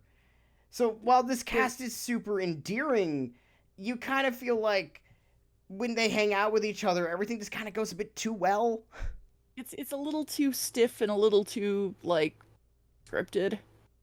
It's weird. They're weirdly kind of formal with each other a lot of the time. Yeah, it's like one of the things about like Persona, like I once again, I'm gonna try to keep this to as when it matters, but this is when it does matter because Persona 4's character writing is really strong, Mm-hmm. as you would know because you were there. I was there. You was there, Sardo. You saw it with your own eyes. But it was just like in Persona 4, like you would have all these slice of life moments where like you get this really interesting idea of like everyone's dynamic with each other, like how Chie and Yukiko have been friends since they were little kids. Or how like Yosuke has only been living in Inaba for like a year. Or how like Yeah. Kanji's like delinquency is really just because he's been struggling with his own identity, and like as you get to know him, he's actually a really sweet guy. Rise is actually extremely horny, And but in a it's good sort way. of like I like to describe the friendship dynamics of 4 versus 5 as kind of It's Always Sunny in Philadelphia versus Friends, which Yeah. seems maybe a little too mean to 5, but you get what I mean. Wait, which one? Which one's the friends? Which one's the bad one in the situation? So people Uh, understand what you mean. 5 is Friends in that it's The friends part of Friends is kind of tenuous as it feels if you watch Friends long enough. it just comes off a little more rigid. Yeah, and it's like one of the best examples of this is like kind of comparing like introduction of new party members in 4 versus 5. In 5, like you have it, they get their cool moment, and then it's just like, well, you're now part of the group. We act Yep, like you've you're always here. been here. Whereas like in Persona 4, there's like this whole like when Naoto joins the party, and because Naoto's the only character with a brain cell, there's two brain cells between all these kids, and one of them is permanently now held by Naoto. And what does Naoto suggest that they do? Do you remember? I Immediately I after joining, I don't remember. Naoto goes, "We have no idea what happens if you go into this TV weird other world. We should go to the hospital and get a checkup." The one good piece of advice. Yeah, it's like you've just been going in and out of this thing. You have no idea if it's affecting your body. It doesn't, by the way. You're fine. You're fine. Except Teddy. No one knows what the fuck's going on with Teddy. Well, Teddy was already fucked up to begin with. Yeah. Teddy is a mystery, and the game refuses to explain, probably for the better. But like with 5, it's just this character dynamic feels like they're co-workers at times. Mm-hmm. Like I remember someone said it's like one of those like give your opinion tweets. And I saw someone's like, oh, you really get a sense of how actually close they are when you play all of the spin-offs. You kind of the problem is being pointed out in the tweet itself. Mm-hmm. And it really is a problem because there's like when Haru joins the group, it's like they act like she's been there for a long time, and she's been there for like 3 months. She just got here. Literally. And it's just it makes you feel like these characters, it's like they just don't have that. It doesn't. Part of that is because they live in Tokyo, Yeah. and so like they're like one of the things about like Inaba as a setting in 4 is that it makes sense why these people would hang out with each other. There's literally nothing else to do here. Yeah. You have to make your own fun and like wait until it's like a season where you can go do something. There's something to do mid-fall. So what do? You hang out with your friends at the food court at the mall. There you go. But like Persona 5, it's like An can do her fashion stuff. Makoto can like do whatever. Haru can go walk around town visiting cafes. Yusuke can go eat paint. Yeah, it's just like you feel the problem immediately when you're playing it, because it's just those slice of life moments really do matter in establishing a rapport between characters. 5 added more, but it's still not like Royal added more, but it's not enough. It's lacking. It's lacking. And like another problem is sometimes also on the character writing section, it's just like some of the confidants aren't very good. Yeah. Like On's is awful. It is so unfocused and unsure what it wants to be about. Like it starts off with like On wants to be stronger because like she wasn't strong enough to help Shiho, which is an understandable feeling after tragedy. And then it's like, how do I get stronger? I don't know. I'm gonna be an action movie star. Cool. I guess. And then nothing comes of that. And then it's like, actually, I'm gonna be even better model because this one model is a bitch. And it's just like, wow, this really has no focus. And it sucks because On has so much to build upon. Like, she's literally one of the first people you meet. And it's a mess. It's a mess. And, you know, hers is, and like some of the other social links, because I refuse to call them confidants. Mm-hmm. You can't make me, game, just because it sounds cooler. I refuse. It's just like Makoto's is okay, but it spends way too much time focusing on her new friend Aiko instead of like Makoto herself. And most of what we get from that is, oh, Makoto's friend thinks that you and Makoto are dating, and you have to pretend like you're boyfriend-girlfriend around her. And oh, isn't that a silly kind of meet-cute setup? I mean, Makoto is very popular, and I do like her, so I'm fine with it. She's very cute. We like Makoto a whole lot. Once again, we like all these characters. We're more complaining how they're treated. Yes. Like, but this is like in stark contrast to say like Futaba's or even Yusuke's or even Ryuji's. Ryuji's social link is actually very fun. Yeah. Because it's like about him sort of like getting back into shape after like getting his knee busted by Komashita and like dealing with the fact that like, oh hey, his old friends in the track team are being exploited. That's uncool. I should do something about that. And standing up to it for himself. And be like, I did this because I still care about you guys enough to at least help you. Or Futaba's. Oh, go. You finish up Ryuji's. Yeah. But yeah, even if you never accept me back as like one of your people, then that's fine. And yeah, and Futaba, which is all about like her, because she used to have this like goal list with her mom, and she's doing that again, and she's trying to complete these goals, like having a conversation with someone my age and like getting back out there in life. And it's very I have a keep going.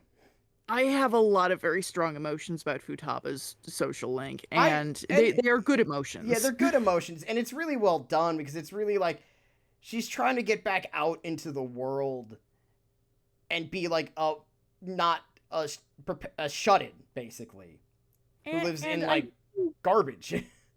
I do appreciate that there's a lot about Futaba's particular arc that's handled with a surprising amount of like dignity and kindness, and it's not just, oh, she's a shut-in. Isn't she gross? Isn't she weird? She's gonna fix herself by getting back out in society. It's like, this is a gradual process, and a lot of things that make Futaba herself are perfectly fine, and she doesn't need to change those things Yeah, in order to be happy and yeah. It's successful. like what I really like about it, and what makes like On so much worse, by comparison, it's like, no, Futaba being a fucking gremlin is fine.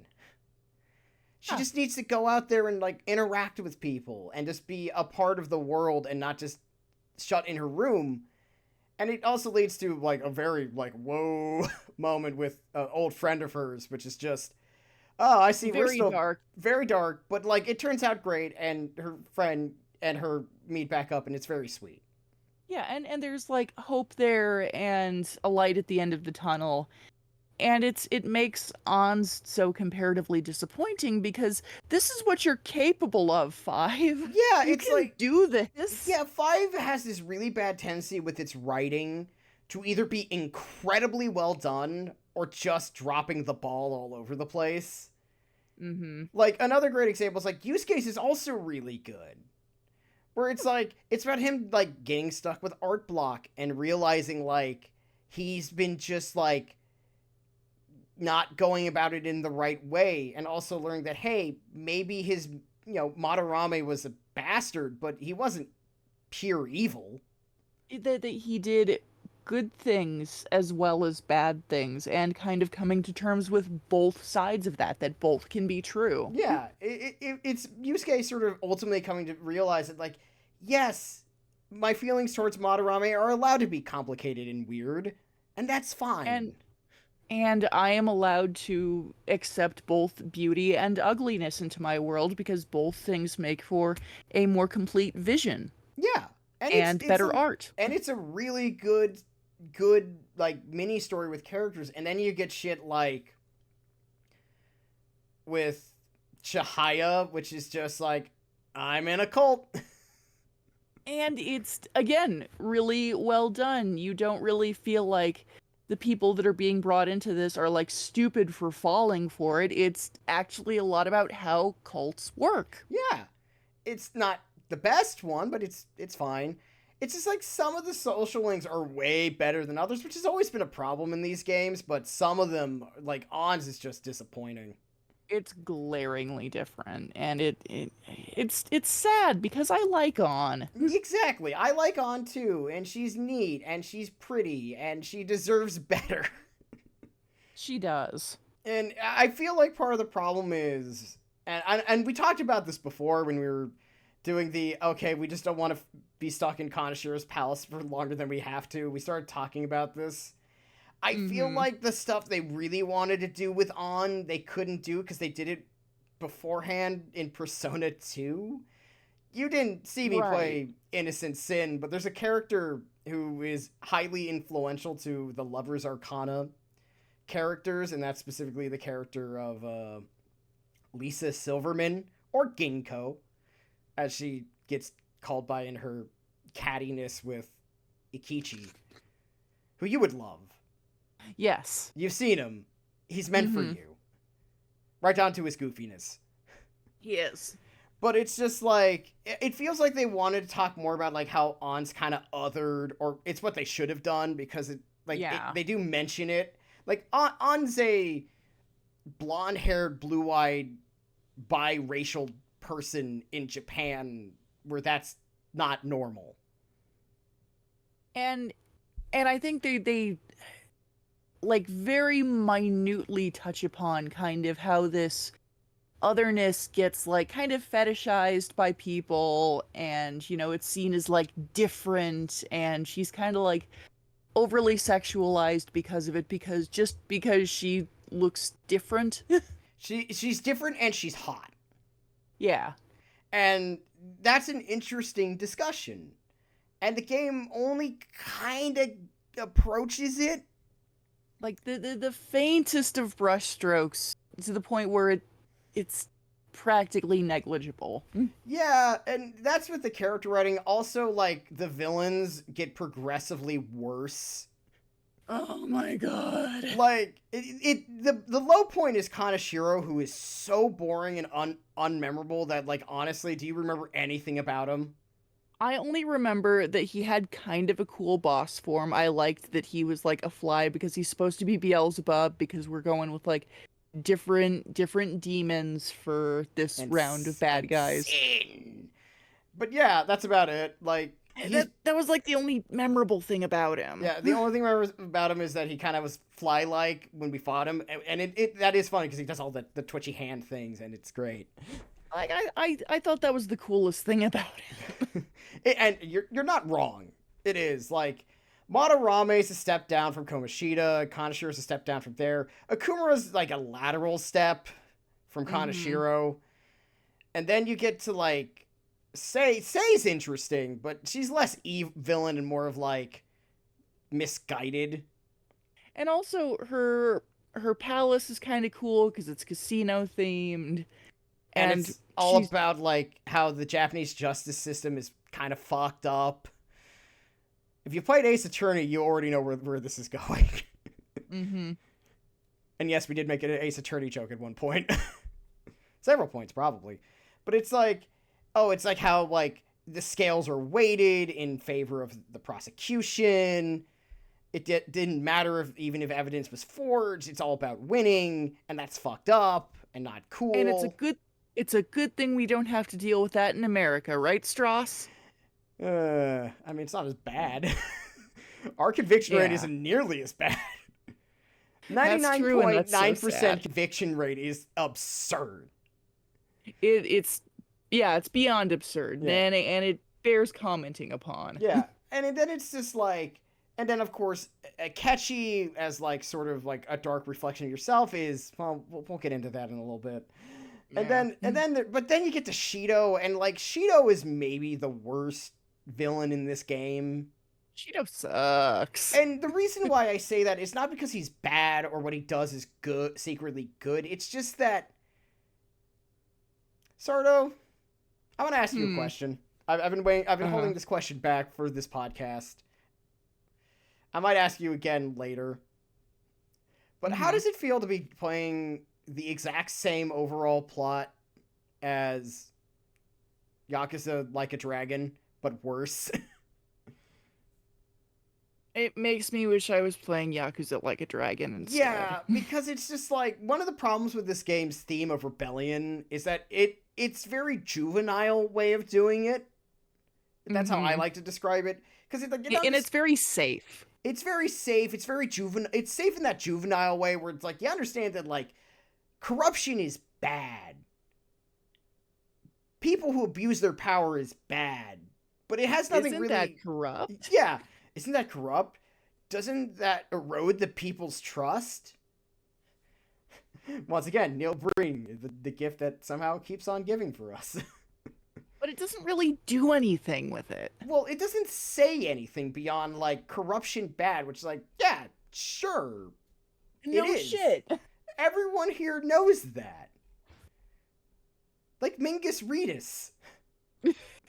Sorry, I was trying to find the exact quotes, and I know it's somewhere in here, but, like, it's just that what's frustrating about 5 is that, like, it clearly knows that, like, it's on the right track, but it doesn't really know what to say beyond row, fight the power. I'm sorry, I've said it wrong. Row, fight the power. That's better. There we go. Doing the right thing. But that is what it's like. I wish it could have just taken that and run with it a little more. It just needs to say something honest. Like, and you, it's one of those things where you can't just say, isn't that immoral? Isn't that cheating the public? Like, yeah, it is, but it's not commentary. It's not satire. Yeah. It's just blindly stating the truth. It's just, it's making a very obvious statement. And it just doesn't work. And it just makes it feel like, what are you talking about? And, like, I'm not asking for thrilling social commentary in all of my Persona games, but, like, the thing is, Persona 5 proved that it could do some really insightful stuff. That's the reason we're so frustrated with it, is because it's capable of that. Yeah, the best way to put it is that this game is capable of being very thoughtful, insightful, or saying something on maybe even honestly profound. Like with Futaba, it honestly states like the problem with Futaba is that she got hurt in a way that is awful, and that's not her fault. But who she is not the problem. It's just getting over Yes. her fears of what could happen. And that's great. That's lovely. It just needs to keep going. Yeah, it just you just wish it would actually take the step into being, and sometimes I wonder if that's just because like we're in an English speaking nation and we aren't like, it's very obvious that Shido's supposed to be Shinzo Abe or like Yeah. Abe-esque, but like, are we just missing context because we don't live in the country where these policies directly affect us? I'm sure that could be part of it. I'm definitely sure that's part of it, but it's also like, then I remember Yakuza's like a dragon just like straight up says like, no, this is a bad thing that he's doing, and this is like it actually goes that extra step and makes you think like, okay, maybe not. Yeah. So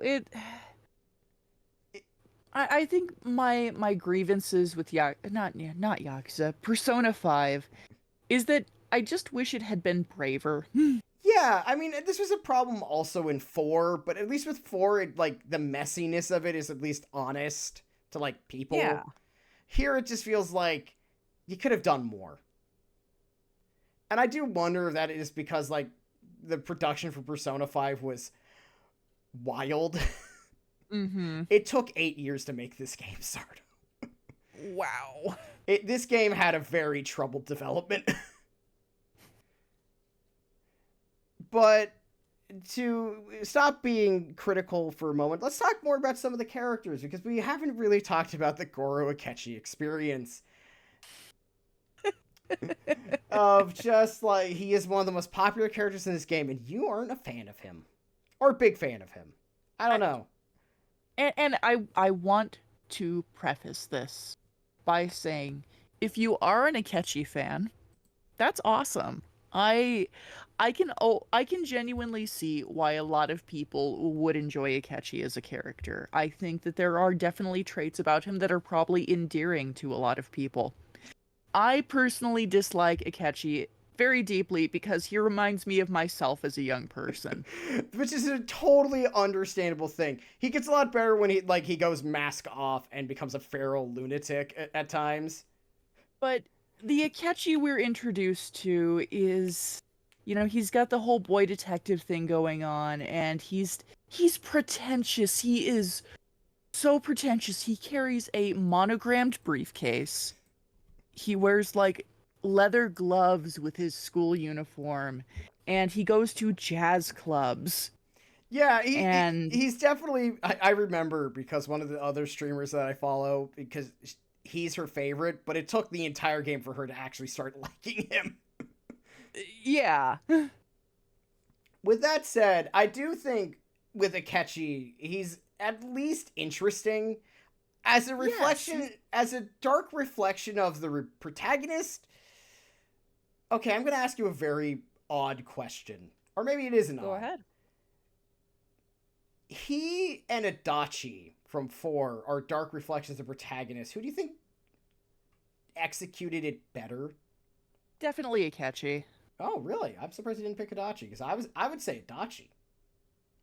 I don't know. I think there's a lot of traits about Akechi versus the protagonist here that it just very interesting to me. Oh no, absolutely. I think what I really like about Akechi as a dark reflection, it's this that like, if he just bothered to talk about his problems with somebody else, maybe he doesn't become this. Once again, men will literally go into another dimension to kill off their problems instead of going to therapy. Oh yeah. But I think overall, Akechi is like a fascinating character because I can 1,000,000% see how he got to the point that he was at and how he developed the kind of personality that he had. I again, I dislike Akechi Mhm. the way I do because he is so relatable to me. Yeah, and I totally get that. It reminds you of a past self that you've long since gotten rid of. Yeah. And I get that. For me, I also think what helps is that Akechi also gets the mythical third semester to help to give one more good moment. In fact, I think we should start talking about some of the new stuff in Royals. Specifically, actually, before we do that, let's talk about some of the other side characters real quick Yeah. because there's a lot of them. Number Mhm. one, Peepaw, Soichiro Sakura. People, Love that man. the dad of all time, who Yeah, I was not super fond of initially. yeah, no, I was like, oh, I was waiting for like, oh, Sardo, you're gonna change your tune so hard. And I did. Yeah, no, and what I like about him is he starts off very gruff, very cold, and over time, as you interact with him, help him out, and like after you help Futaba especially, he's like very kind, sincere, and like you know this man was a ladies' man his entire life. Oh yeah, and it's basically stated in canon that he was. Oh And yeah, he's like a absolutely. sharp dresser. He's sophisticated. He's like a great enjoyer of coffee. Makes He's curry, and very important. also his relationship with Futaba, I really like that he wasn't Futaba's biological dad. Yeah, And that, no, he wasn't even like it's kind of like vague whether or not he and Futaba's mom had like a thing going on. It's like maybe they did, maybe they didn't. He clearly had feelings for her, but he took Futaba in after she died and he's just a dad to her and I love that. no, and what I love about it is that like because this is more of a problem in like Japan than it is here because it is Yeah. from what I understand. But it's like he really does love her and cares about her. And it's like, no, you were mistreated by other members of your family, so I'm the one who's going to take care of you properly because fuck them and fuck that. Yeah. And it's great. Like I love the fact that he's very caring. Like and he blames himself for why she's a shut in, and you're like, and all of us are like, not really. It's not 100% your fault, but I get why he just didn't know what to do. But it's realistic in the way that it's like he tries very hard, but he's obviously out of his depth because Futaba is deeply traumatized. And it's just like he's not a therapist. No, He can't do that. he's just an old guy. He's just a cool old guy. Let's see, who else do we have? Let's talk about. I want to talk about Takemi. Yeah, okay, yeah, and let's talk about our first wife, Tei Takemi, the doctor. Not one of my favorite social links overall, but goddamn, she's hot. She is a hot goth doctor. Yeah. And if that doesn't appeal to you, well, I don't know what to tell you. What I do like about her is that like her whole thing is that she's very aloof because she got burned real bad by the medical world, Mm-hmm. and it's just like she's like, I don't want to do this, and then after by the end of it, she's like, I am gonna do this, and Yeah, it's great. and she kind of picks her career back up, and she has kind of a newfound faith in people. And it's nice. I like her. Good for her. I like her too. Let's see. We already talked Let's about. talk about your Oh, yes. I'm. Let's your absolutely talk about our other wife, the more me wife than you wife, though also yes. still wife. Yes. Let's talk about Kawakami and the. I'm gonna be super honest. The kind of really awkward social link that she has. It's not. I Yeah. want to preface this that I don't think it's bad. I think it's Mhm. extremely awkward because there are things about it that I hate. And it's not the fault of the overall writing, but of a decision you're allowed to make. And like let's clear up the elephant in the room. You can choose to date Kawakami. Now, me as a 31-year-old man, this sounds fantastic. Me playing as a 16-year-old, this is whose school just had a problem with this shit. This is a terrible idea. This is, I mean, already not a fantastic choice removed from all other context, but with that added, horrible optics. Horrible optics. Like, I'm gonna say this, like, her whole thing is like she's struggling with burnout, financial problems because she tried to be a good teacher this one time and things went bad. And a student basically died while, kind of her tutoring them, and the student's family essentially has kept blackmailing her, so she's been forced to take up a second job. And what is that job, Lord Sardonicus Rex? She is a maid of the naughty variety, and it is fine that she does sex work, but she lives in a society, as we all do. We all live in a society, and that frowns upon sex workers, but especially probably teachers as sex workers. And teachers too, while we're at it. Yes. In a society that hates both teachers and sex workers, being both is probably the worst thing you could be. Mm-hmm. Even if So that's like the only thing you could do. So you basically, Ryuji and another one of your friends, who we will talk about later, Oh, yes, we will. get the brilliant idea to hire this maid service and see what happens. And the maid comes, your friends get cold feet and ditch you, and you have to talk to this woman. And surprise, it's Kawakami. Yeah, and it's this awkward moment of like both like this never happened. We're both gonna pretend it's never happened. You help her out later when she's being grilled by a different teacher who is also hot. The Yes. two hottest teachers in this game are very funny. Hi, Miss Chono. But yeah, so you have a social link, and it's a lot about like learning about Kawakami, why she's doing this job and why, and it's like how she's clearly obviously dealing with burnout. Mm-hmm. But it's just like the fact that you can date her ruins the whole thing. It's really the turd in the punch bowl of that, because it's like, why? It's Why? the same, really, the fact that you can date any adult woman in this game while you're playing a teenager is really, and not like an 18-year-old where that's like still kind of weird, but at least they're legal. It's like there's nothing good or right about this. Why is this even an option? Yeah, it's like, I think the best way for us to put it is, it's just like, it's not that dating an older woman is bad, it's just that you are a minor.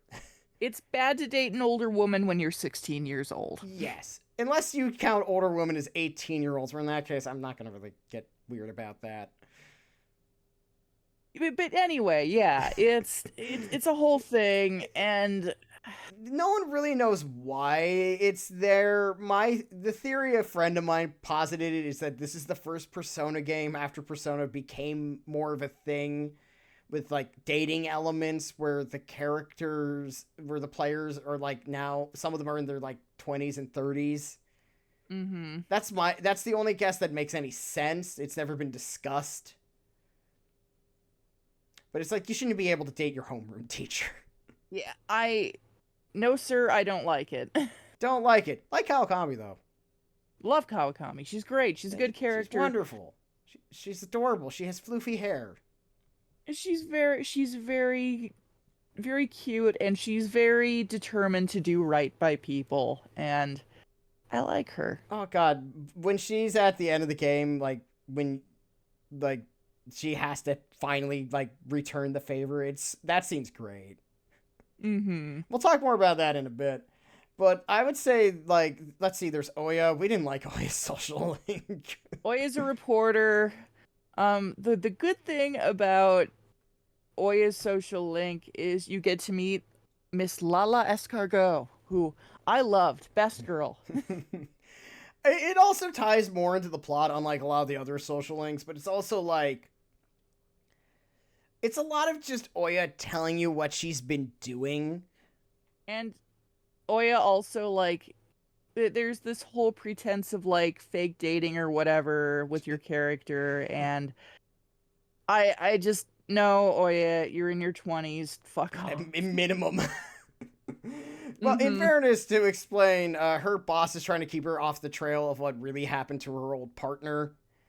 And to do so, she's like, oh, the reason why I've been doing that is because I'm totally dating a minor, see? It's just, Yeah. and it's just like, game, don't.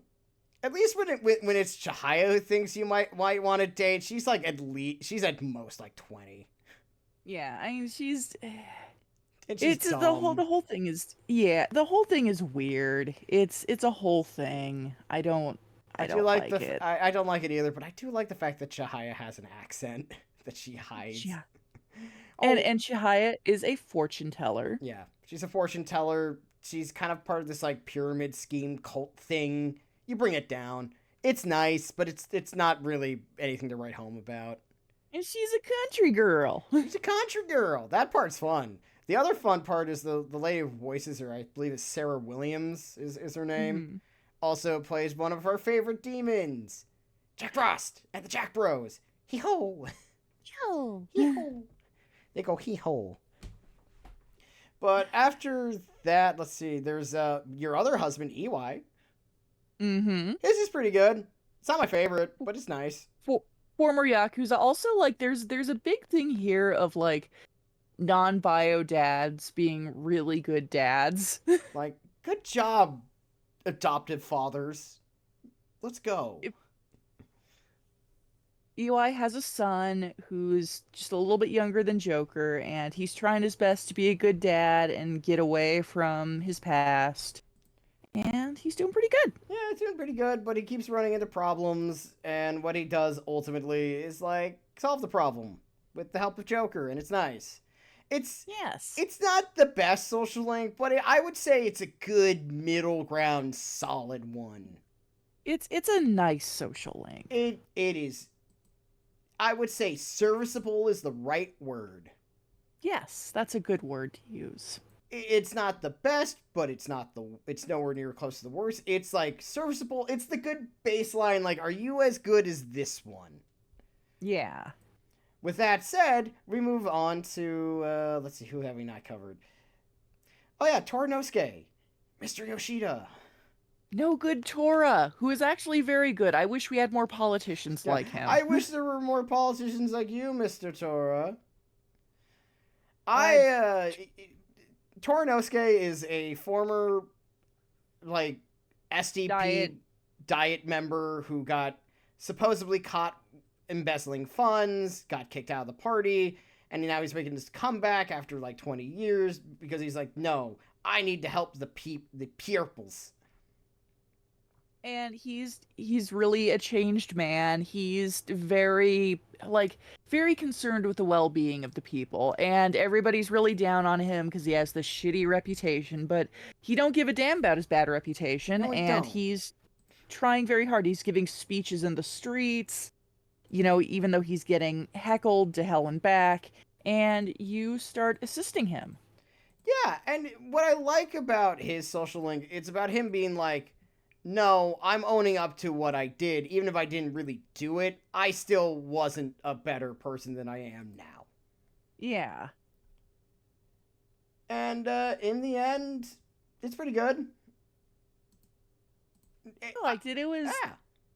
yeah, it was good.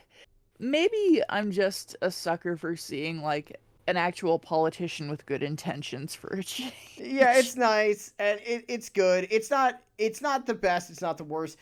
Another romance option we forgot to cover is Hifumi. Oh yeah, Fumi, who was almost another party member.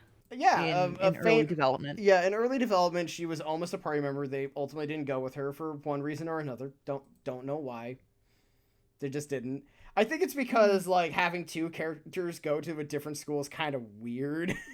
Yeah. It's already kind of weird with Yosuke going to a different school, but like two, now it's just like, okay, how are we making this work? Yeah. Actually, speaking of which, it's also what I believe Haru's design is actually repurposed from an earlier design for Futaba's mom, Wakaba, Well, hey. because she had the floofy hair. Hmm. So fun fact. But yeah, she plays shogi. She's a chuny. It very much so, and it's very cute. It's very cute. She's very pretty.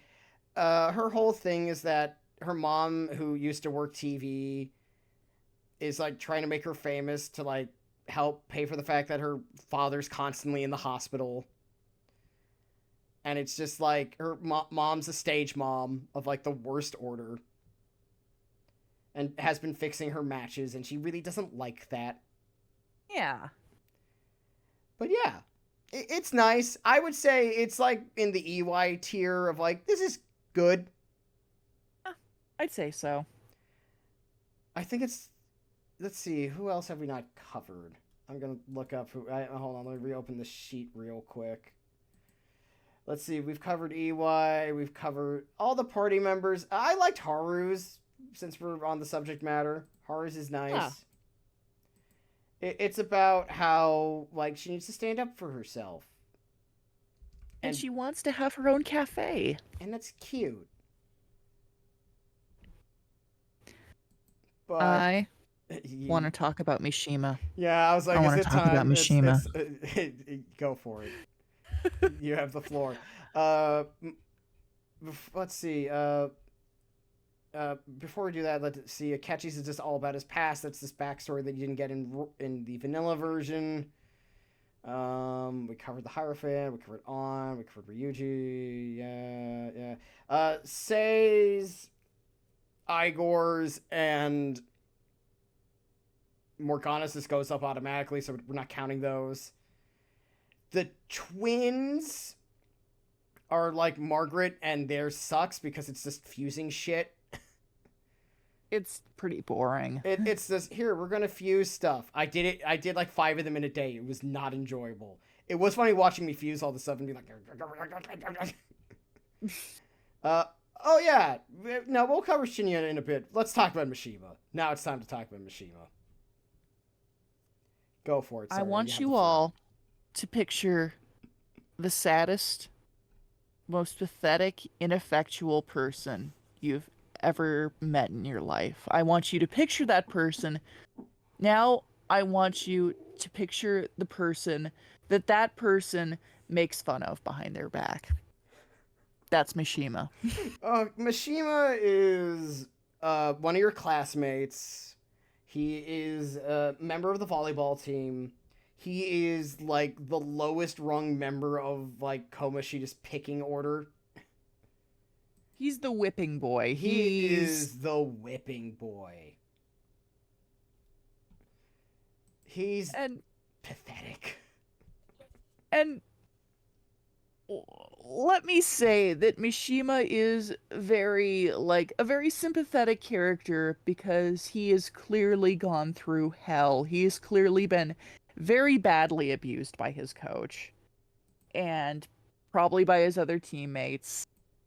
And he has a very rough go of things. But after Kamoshida is foiled, Mishima befriends you and decides, the Phantom Thieves changed Kamoshida, and I want a piece of whatever they're doing. So, you know how I'm gonna help them? I'm gonna make a fan site. No, it's spelled PHAN site. Yeah, For and Max that's how he Jordan. refers to it. Yes, and that's how it's spelled. And he's a Reddit mod. He's a Reddit mod. That's what he is. He's your local Reddit mod, and he's so pathetic. And throughout the whole thing, his whole thing is kind of trying to find what makes him him, because he's kind of a nobody. He's bullied for that. And his whole identity is wrapped up now in being in charge of the fan site and believing he really has a huge role in helping out the Phantom Thieves. And it's so sad. It's just you It's you funny. you, you pity him, you really do, but also it's so frustrating because he really thinks he's doing something. What's really pathetic about him is just that, like, when you go to change his heart and he's so pathetic, the rest of the is like, fuck this, Yeah. and leave him alone. It's just that he's so, as you describe him, he's soggy. He's just dripping with moisture. He's sopping wet. He's an ineffectual noodle, and it's so sad. It is so sad, but also really funny. He's hilarious. I ended up giving him kind of a strong sad voice. Which is not fair, because Strong Sad is way less pathetic. Yeah, strong sad has like hobbies and things he enjoys and like a relative amount of confidence. Yeah, it's just that Mishima is so pathetic that it's almost funny. And it's just, he gets better, but boy howdy is he, you love him. Because But he's he's your still very pathetic. pathetic. You love him because he's so pathetic. He's embarrassing to watch. But yeah, that's Mishima. Yeah, that's Mishima. And there's one more social link. It's the tower. It's Shinya Oda. Who has the best hat I've ever seen in my life. Get smoked! He is a 10-year-old boy with a red cap that says "Get smoked" in big letters. Big gold metal plated letters. And he is very good at a first-person shooter game. I think it's called Gunabout or something Yeah, like it is that. called Gunabout. He's a gamer. He's a gamer. Rise up, gamers. But he's being raised by a single mom, and she's going through it. I think she's kind of like buckling under the stress and is exhibiting some definite signs of mental unrest. Yeah, it's really like he wants you to change his mom's heart because it's just like this is not who she really is, and it's starting to become a problem. And it's like you get it. You basically are big brother to him. Yeah. You're his big brother, and it's cute. Yeah, he looks up to you, and it's a nice little kind of EY tier social link, I I think. think most of the social links drop into the EY zone of this is nice and pleasant. Yeah, nice. Doesn't have to be So the greatest thing ever. we are not talking about two new social links that were added in Royal. Now is Mm-hmm. the time to talk about the Royal content. So if you haven't experienced it in any way, it's been 7 years since Persona 5 dropped. I have no problem talking about it. Yeah. This has only been a few years since Royal dropped, and not everyone's experienced it. So this is your word of warning. Spoilers. This be the spoiler zone. Let's talk about Kasumi Yoshizawa real quick. Or the first 5 times you meet her. What was your thoughts of her before the third semester hit and or slash I told you things? I'll be real, she didn't leave much of an initial impact on me. Like she was cute, she was nice, but like that was mostly it. It's like she just seems nice. Yeah. The one thing I like about her is every time we just hung out with her personally in game, not the hangouts, but just in general, it's like we're in a very different story all of a sudden. It's very shoujo. In like a fun way. We think it's fun, but it's just so funny where it's like, huh. You know what it is? You know in Spy Family when we go to like Damien's vision of Anya, Yes. where it's like she gets like the super cutesy eyes. It's that, Yes. but for the whole game, and it's the shoujo filter comes on. I love it. And her social link is weird because there's only 5 hangouts. For now. For now. For now. This is a threat. Like all things for me, this is secretly a threat. But this also came to a new social link, one that you, for someone you really liked. Let's talk about your actual husband. Take it away, Sardo. My man. Oh my god. Dr. Takuto Maruki. Dr. Maruki comes to your school as sort of a temporary counselor in the wake of the Kamoshida thing. He's not very good at it. No, he's not. Mostly, his main tactic is offering you snacks. He bribes you via snacks, which admittedly, even as a teenager, I gotta admit, I was very bribable via food back then, too. I've always been very food motivated. Me too. I still am. We're still very bribable via food. Got that, everyone? Oh, if you ever want to bribe us for an episode, offer us a nice dinner first, and we'll absolutely do it. Yes. But Dr. Maruki... Yeah, Go I'll ahead. set this up. I'll let you talk about the meat and potatoes. I will set you up with the plate.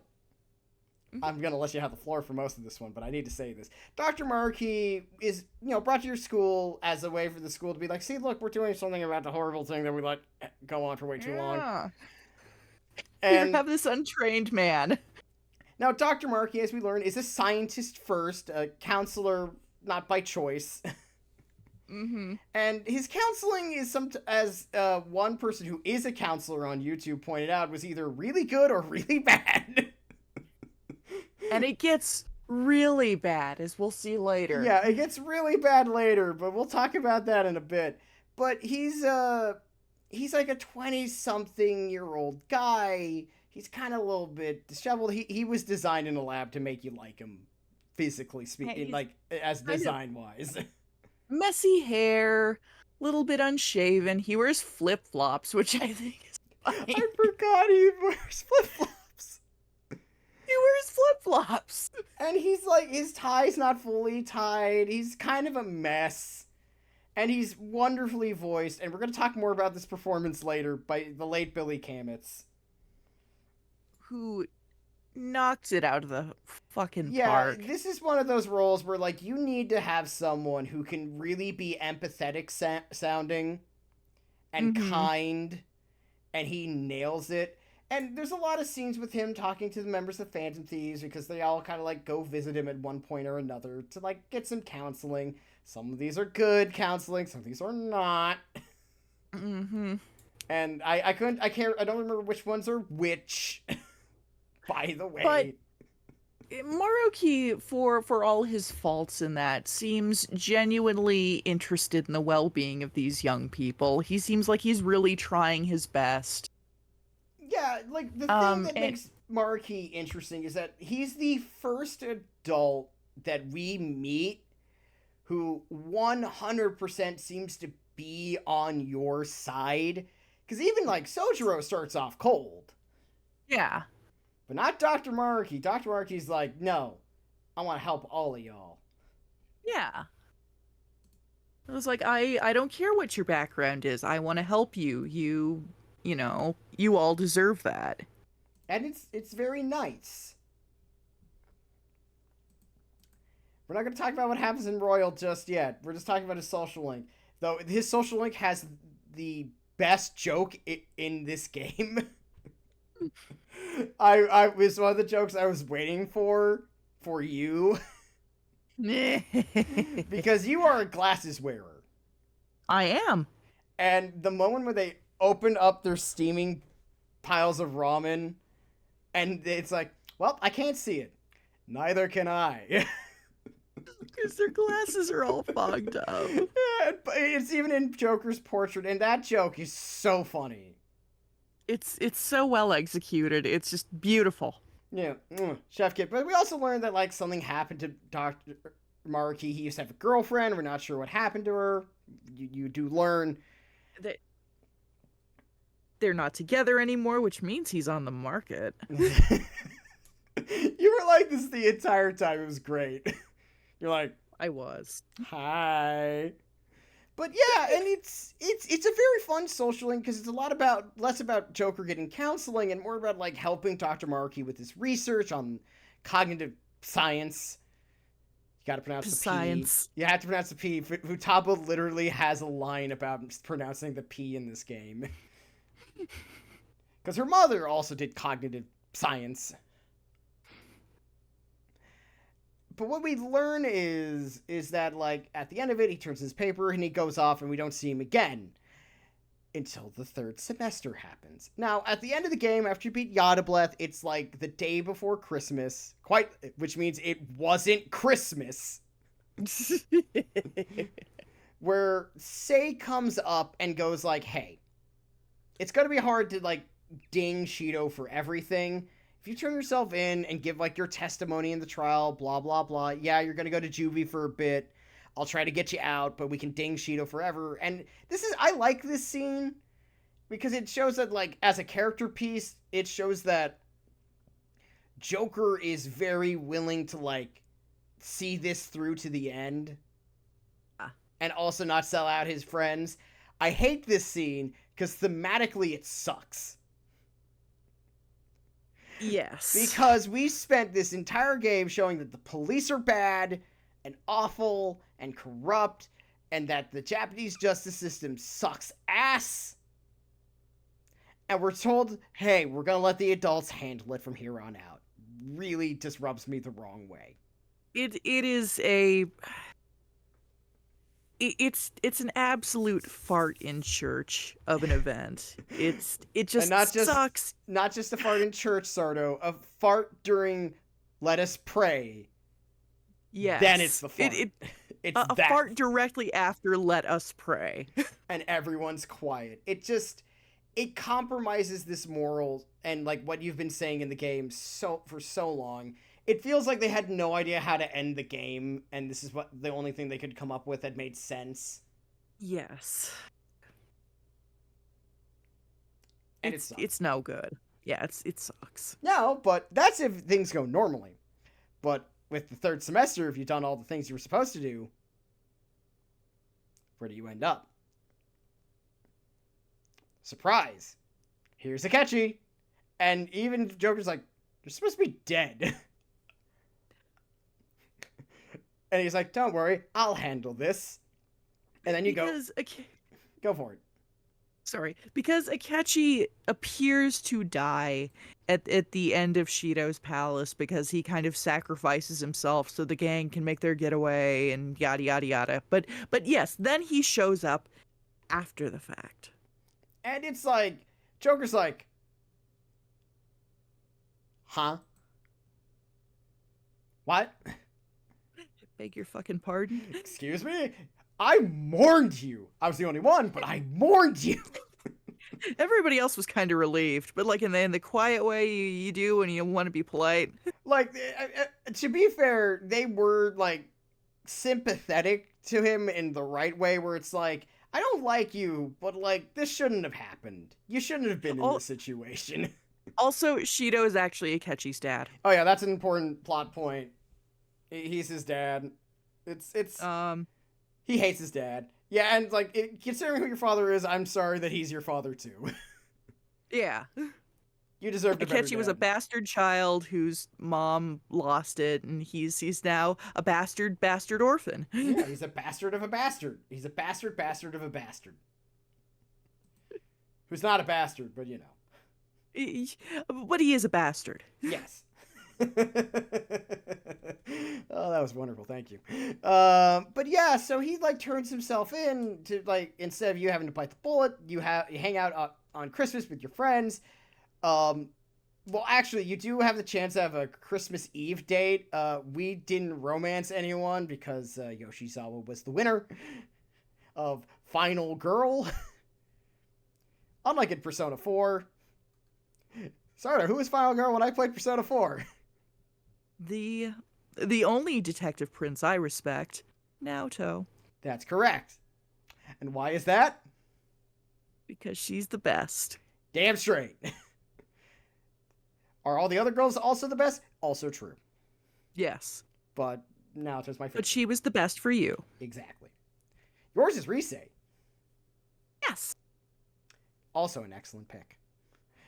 But anyway, we go forward and we end up talking. So we end up hanging out with having the platonic date with Futaba and Sojiro, which is actually very sweet. I hadn't seen it before.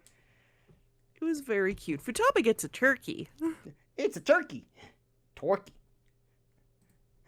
But in the end, we do all that stuff, and we end up having a Christmas Day, well, Christmas Eve dinner with all the pals. Oh yeah, Morgana supposedly sacrificed his life at the end of the Autoblast thing. He does not. He gets better. He's just a cat now. He's just a cat now. He showed up. I still like the idea that he bought the fried chicken. I know he didn't, but it's much funnier if he did. I bought you an 8-piece extra crispy bucket, Joker. But yeah, no, you have a big one. We need to talk about one thing that happens in this scene because it is the only thing that matters in this scene. We need to talk about the scarf real quick. Yusuke's scarf. You hate that scarf so much. I love that scarf. So bad. It's real bad. Like, go look it up, people. It is horrible.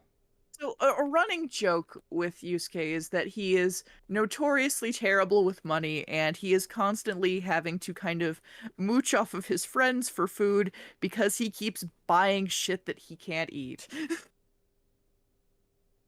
This was evidenced in an earlier scene on the beach where instead of buying food, Yusuke bought lobsters, live lobsters. Not to eat. 2 of them. Not to eat. Because he liked how they looked. Yusuke is bad with money. Like most artists. His latest purchase on Christmas Eve is a scarf. Stross, describe the scarf to the best of your abilities for me, please. It's a multicolored, like, ugly-ass thing. Like, it's like a modern art with, like, slight African influences, kinda. It's got these super... little, like, Picasso-y faces, and it's like... It's bad. And it's, like, primary kindergarten shades of, like, red and blue and green and yellow, I think. And it's like something you'd see in a doctor's office. It's ugly.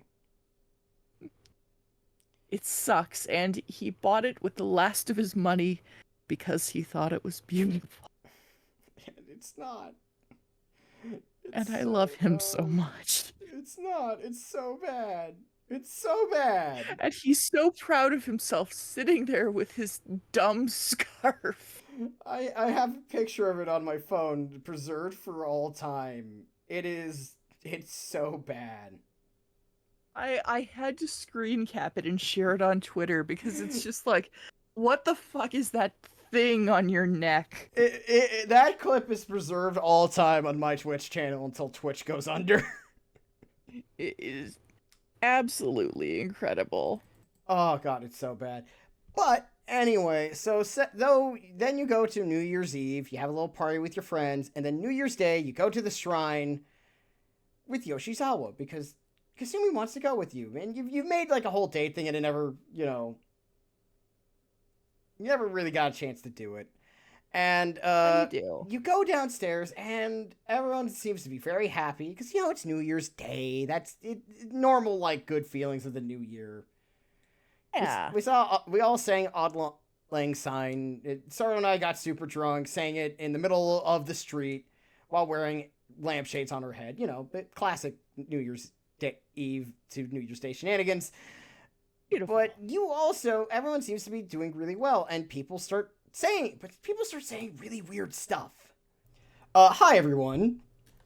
This is us just saying my power went out for a second, and therefore my entire computer had an understandable hiccup. Boop. Whoopsie. So Sardo, what were you talking about? We were talking about... Shit. Oh, yeah. Futaba, you said something... Futaba was talking about how she was shopping with her mother, which is weird because she's supposed to be dead. Yes. So people start acting kind of funny. Things are different. Mm-hmm. And you decide to take a little further look into it because something is definitely not right. Yeah, and like for example, like there's this weird guy hanging around LeBlanc. Oh yeah, LeBlanc is where they've been the cafe that Sojiro owns. It's Okay. his coffee and curry shop. Yep. And there's this studly guy here. He wasn't there before. Yeah, who is this handsome man with black hair and these striking blue eyes that look so familiar? Anyway, you go to the shrine. You have a nice little time, and you meet up with your friends. They're like, "Oh, we're all here together, isn't that funky?" Also, by the way, we need to talk about everyone's kimono real quick, so let's go over it real quick. Mm-hmm. Number one, Yoshizawa, looking very cute, yellow kimono, very lovely, love it. Very nice. Mm-hmm.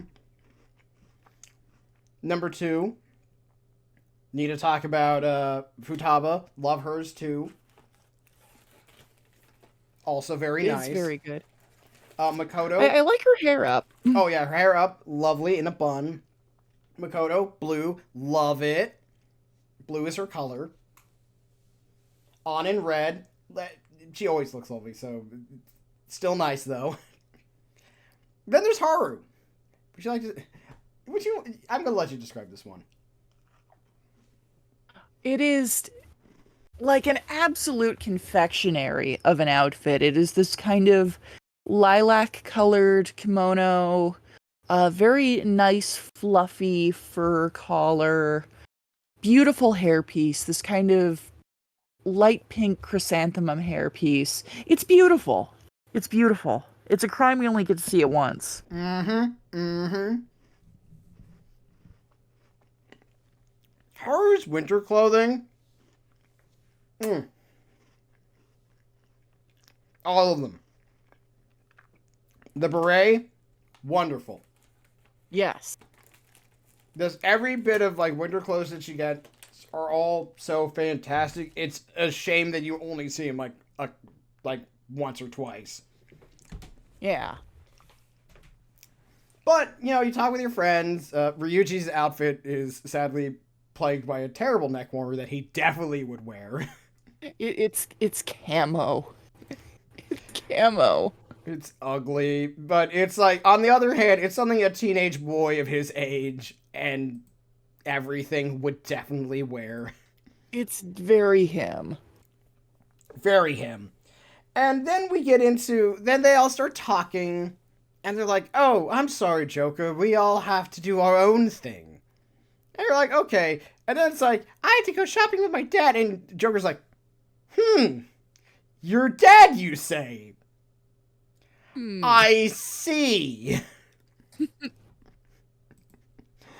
Oh. God, it's so funny. And for everyone to be like, huh. And we were there. I remember when we were doing this on the stream and everyone's like, what? And I had to sit there knowing exactly what was happening at all times, by the way. It's a very interesting experience. Oh, yeah. But as you go in, eventually you run into Akechi again, and he's like, "Hi, we need to talk." And you're like, "Yeah, we do." And he's like, "Okay, shit's gone weird, yo." And he's right, though. He's 100% correct. Shit is fucked. As much as we like to make fun of Akechi, and we did, because, well, as Sardo said, it's too much like his old self from when he was a teenager. He's very mockable. He's very mockable, but he is 100% correct in this situation, being like, "This is not normal, and I do not like it." Shit is fucked. And he's right. Like, something is wrong. Something is off. It's not correct. It's weird. And so you have to go about kind of the arduous task of going to your friends one by one and seeing them living their happy, perfect new existences. You go to On. Shiho still transferred schools, but it's because her parents got a job somewhere else, Well, and we are not missing a because of step. Kamoshida. Yeah, and we missed a step because also Yoshizawa calls you and being like, "Hey, the fuck's going on?" Because apparently Hmm. you run into this mysterious palace in Odaiba beforehand, but it wasn't anyone you knew, so you didn't care. So yeah. Yeah. And then it's like afterwards you meet them all up. Like for example, like Ryuichi's back with the track meet team because he does miss doing track. He does like it. That's the thing he established. He loves running. Yeah. But by the end of it, you're like, okay, this is weird. People's dead relatives are alive again. And like when you get to it, you discover who is the owner of this palace, Sardo. It is Yoshizawa. No, that wouldn't have been a bad No. idea. Yeah, it's Dr. Maruki. It's Doctor Takuto. Takuto Maruki. Hmm? Yep. And what you just and his palace is a bit different. Because unlike all the other palaces, which were sort of the subconscious dealings of the owner, Dr. Maruki knows full well what he's doing. He is fully in control of his facilities, which is strange. Yeah, it's like, and he's also all made up and like hair slicked back. You did not like it. You were, I hated the slicked back hair. He's clean shaven. His forehead is exposed for all the world to see, like some kind of trollop. No husband of mine's gonna walk around with his forehead out where anybody can see it. unless it's for me alone to smooch That's my forehead to look at. and kiss when I feel like it. But yeah, and you're like, whoa, like, oh, But Dr. Mark. Maruki's strutting around in his new fancy white outfit with his forehead out like some kind of brazen hussy of Babylon. And This is you where we find learn out something. Yeah, you want to Maruki take. is responsible for this. Yeah, he's the one responsible for all of this. Not just this though. And it's for ostensibly good reasons. So, and this is where we learn sort of with one Yes. character all that is right and wrong about Grow it again, Doctor. buddy. Oh, hold on. This is where we learn all that's right and wrong with Dr. Maruki and his Mhm. worldview with one character. Yeah. We learn that Dr. Maruki who was counseled Yoshizawa is not the Yoshizawa that we thought she was. And Yoshizawa, as we learn, has a dead twin sister. They were both competitive gymnasts together. They both work together. She's very scarred by the loss of her sister. And what we learn is that the dead sister is Kasumi Yoshizawa. Plus, thought that Yoshizawa was Kasumi Yoshizawa. But she's not. She's in fact Sumire Yoshizawa, the younger sister. And Yes. this scene happens where it's animated. Her bow falls out of her hair, and to reveal her long red hair, and she's just like she's not having a good time. She is very upset. She's not in a good space. And yeah. And we learn that while she was being counseled by Dr. Maruki, he decided in his great wisdom that if Yoshizawa could take on the identity of her dead sister and live as Kasumi, she would be happier and it would erase the trauma that she had been through. Which is probably not a great idea, as you might imagine. And we should also mention a very important thing is that it's very clear from the flashbacks we see to prior to meeting Dr. Markey that Sumire was not in a good place.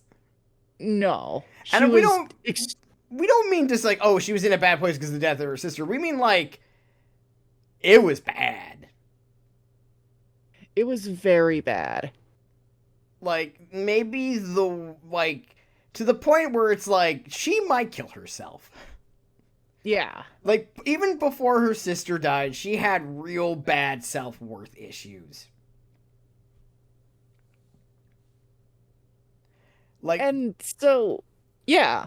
it was bad before her sister died. So her sister dying to save her did not help. Yeah. One bit. And so, like, you can kind of see where Maruki's trying to go with this whole idea because Sumire's in a very fragile, very vulnerable mental state. And he sees it as trying to save her. And potentially he might have. It's hard to. It's just the way he did it was really bad. Mm-hmm. Because basically he erased Sumire from her mind and she's Kasumi now. Ooh. And it's just, we actually get to see this scene play out and it is like spooky. Like the camera shifts over, she ties her hair up and takes off her glasses. By the way, she has glasses. It's very cute. She does have very cute glasses. She has cute glasses, long hair combo, very cute girl. And it's just Yeah. one of those things where you're just like, we learned throughout the third semester why he's like this, but this is sort of like the point where you realize that, like, no matter how sympathetic he is in the wrong. Yeah.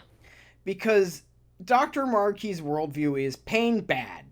Pain has suffering is bad. Pain must be avoided at all costs. Like, there's a great sequence in a text conversation, because in this game there's a bunch of group text conversations where Yusuke points out that like one of his friends in the art club was like having like art block at the time, and because Dr. Markey wasn't sure what to do, now he's into archery. Like, it's so random. Yeah. Like, okay. But it's interesting seeing kind of the ripple effects that this decision has on the world and on everybody. Yeah. And it's sort of like the whole point of this sequence. And by the way, I'm going to say something, and you can disagree with me or not. The third semester is the best written part of this game. I would say so. From start to finish. Yeah. Like at least the best since the Komashita stuff at the start of the game, anyway. I would agree. It's very solid. Because it's like the whole overarching idea is that your pain and your suffering is also a part of who you are. Yes, that these things make you you. Yeah. And that's basically the whole ethos of what the fantasies are fighting for. Because we see what caused this to happen in the first place was when Dr. Markey realized his persona. Mm-hmm. He accidentally erased him from his ex-girlfriend's memory.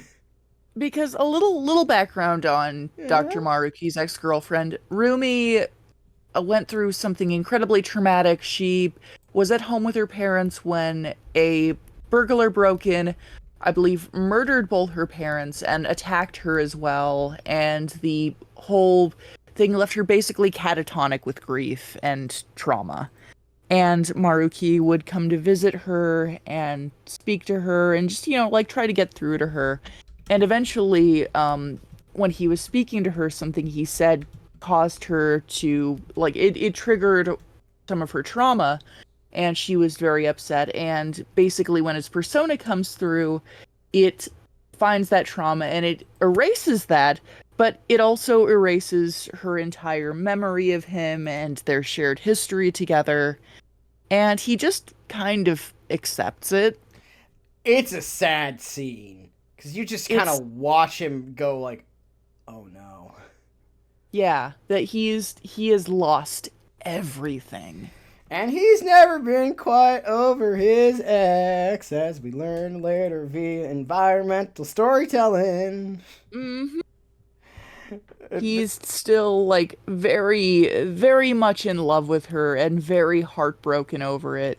And it Understandably so. makes, His relationship ended in a bullshit fashion that wasn't even trying to do. yeah. In his defense. And it's like imagine like you're trying to, break through to your like traumatized girlfriend and instead you wipe her memory entirely. That's Yes. fucked up. And not on purpose. Yeah, You you do didn't, it completely without even thinking about it. because you didn't even know you could do that. Yeah. But But basically, this incident caused Dr. Markey to be like, but Rumi's happier now. hmm And she's able to have a life.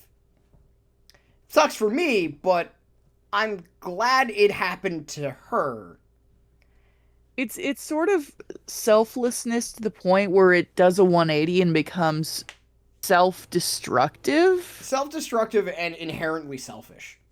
Yes, yes, it's selfish selflessness. Yeah, where it's like, it becomes the point where instead of being a good thing that happened to you and to her, it's a bad thing that happened that he's accepted in the worst possible way. Yes. And this leads to basically the whole third semester is you kind of going around Tokyo being like, everyone's too happy. But it's as hmm happiness and good things happening to people as defined by a man who is deeply troubled about his own problems and hasn't confronted them. Maruki's essentially playing with Barbies to ignore his own deep-seated psychological issues. And deep seated needs, which he's been putting off because he's a good person. He And I wants can to fix help. him. Yeah. Honestly, it'd probably be better. Be better than, men will try to change all of reality instead of going to therapy. And that's the real message of Persona 5. Yeah, go to therapy, kids. But yeah, so you go through this, and you with Sumire back to her normal self, she self-actualizes, and you get to talk with her. Sadly, she goes back to her old look, which we're both not cool with. Game. It's like I get it. It's probably a matter of cost and making more models, and it's complicated. But also she was a new character for Royal, so like, good, or anyway. Well, okay, to explain, she goes back to like dressing like Kasumi. Now, we have no problem with her putting her hair up and wearing the ribbon. That's cute. It's like, no, this is for my sister who's no longer with me. That thumbs up there. Yeah. Don't take off the glasses. Put the glasses back on. See, I proposed maybe like a half ponytail with the hair half up, and you could still do the ribbon, and it's incorporating both. Yeah, it's just, I felt like the problem was they could have done something better. Yeah, it's like it kind of erases all the meaning. It's the same thing as, say, approaching you about having to go back to jail. Yeah. Not as bad, but like, I get what you're doing. You just could have executed this one a little better. Yeah. I get it. It's an asset thing. We're not going to be too mad about it. It's already like it's already a 110-hour game. We get it.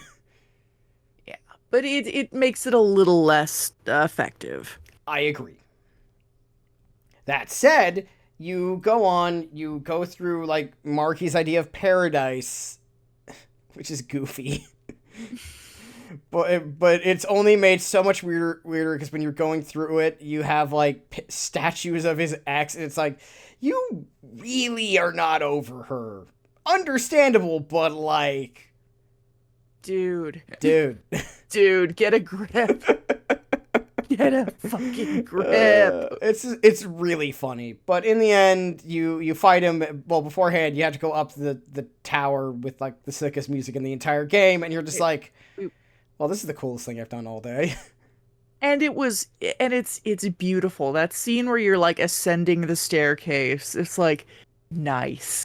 And I Believe plays, and you're just like, oh, I'm never gonna be this cool again. It was great. Oh no, it's great. Like as a set piece, just mwah, mwah, mwah. It helps because Lynn is. This is the only time in English Lynn gets to kind of belt.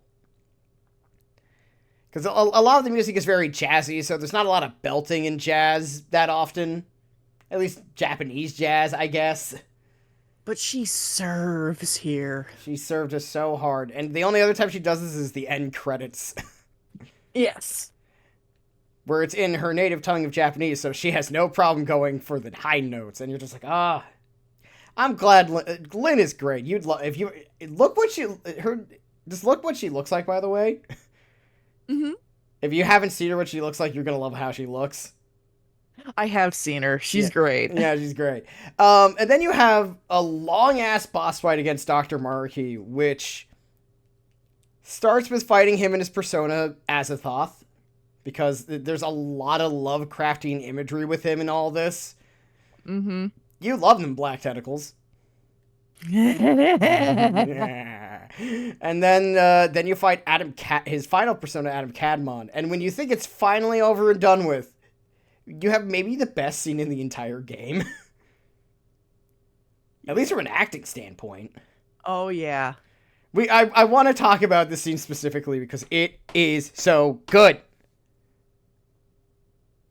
All right, Stross, tell us all about it. So right as his palace is falling apart, and you escape in the monocopter, the kittycopter. Because now Morgana can turn into a bus. First of all, that's the thing you can do in Mementos. But Don't now ask. we can also. Well, okay, actually, it is explained in the game why you can turn into a bus, because cats turning into a bus is something that's in people's cognition. This is a Miyazaki reference. Yeah. This is a reference to My Neighbor Totoro, which I think is great. But no one thinks of cats turning into helicopters. That's silly. But due to a power of a wish stone that you got, Morgana did. And right before you finish, like, Marky yanks Joker down, and he's like, I need to just leave with no regrets. And you just... Sardo, what is happening in this scene? We'll go over the acting in a bit, but I want you to describe what happened in the scene, because I feel like this was meant for you to discuss it. You both abandon your personas, but both of you and Maruki, you cast them aside, and you and this sad 28-year-old man fist fight each other on a platform, on a crumbling platform, and it's just in the middle of space, in the middle of Tokyo, in the airspace of Tokyo, and it's just like. It would be so goofy if Billy Campbell didn't sell the scene with every ounce of himself. And Maruki here is just, his voice is just raw agony. It is an open wound. The phrase everything. Everything. And it's like, it's great. The scene works because it's sold so well, and you get it. It's just like, he realized he's lost, he's wrong. He's been proven wrong, and he's fine with that. He's accepting his defeat. He just wants to go out with just not an ounce of pain left in his body. And he is in so much pain. Yeah, and it because he's getting out all the feelings he's been holding back about losing the woman he loved in the worst possible way. And once again, and also probably the pain too of like realizing he's misled these like damaged children. Yeah, it's all the regrets he has. All the regrets, they're gone. He wants them to be gone, and that's what he do. And it's so effective, and it's just so so good. And it's just it's just an example of how like some solid writing can be just elevated by fantastic acting. Yes. Because goddamn was it fantastic. Oh, was you were so not kidding. It was the peak moment of the entire game. It's like it's that moment of just realizing, like, you're realizing a man has realized his failings, what he did wrong, and it's just, it's sold so well by the acting, especially Billy Kametz, who really, that, as I said, it was his Oscar moment. Yes. Like, this is why you hire good voice actors, people, because they do shit like this. Also makes And you really miss Billy Kametz. oh god, yeah. But that happens. You and Maruki punch each other, and Maruki loses. And he's basically like, "Okay, I give up." And he's basically ready to lie down and die. The platform crumbles under him. He's falling, and then Joker grabs his hand. Nope, you're not allowed to die here. And it's a very well, because we get an animated cutscene for this.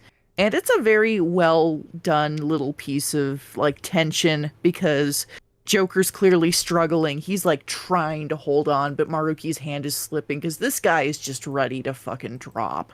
And what makes this scene work ultimately is just that it's nice to have a character be honest with themselves about it. Yes. Like, there's no pretentiousness to this. It's like, no, Maruki, what you wanted to do was help people.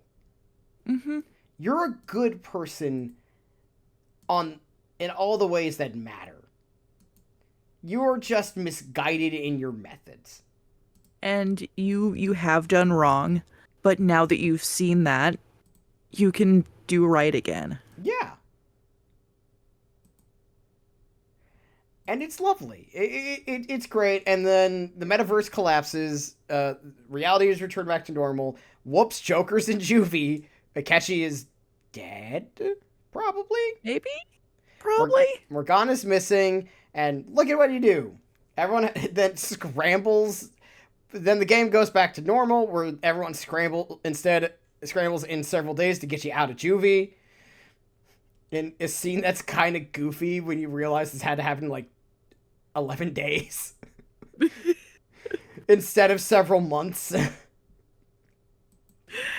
But they're all working, and you mentioned Kawakami gets a very good scene. A lot of characters get really good scenes, honestly.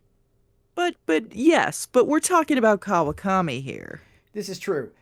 It's like, what's the point of being teachers if we can't stick up for your students? You're just like, that's our wife. Hell yeah. It's a lovely scene. It's like, yeah, that's what being a teacher is all about.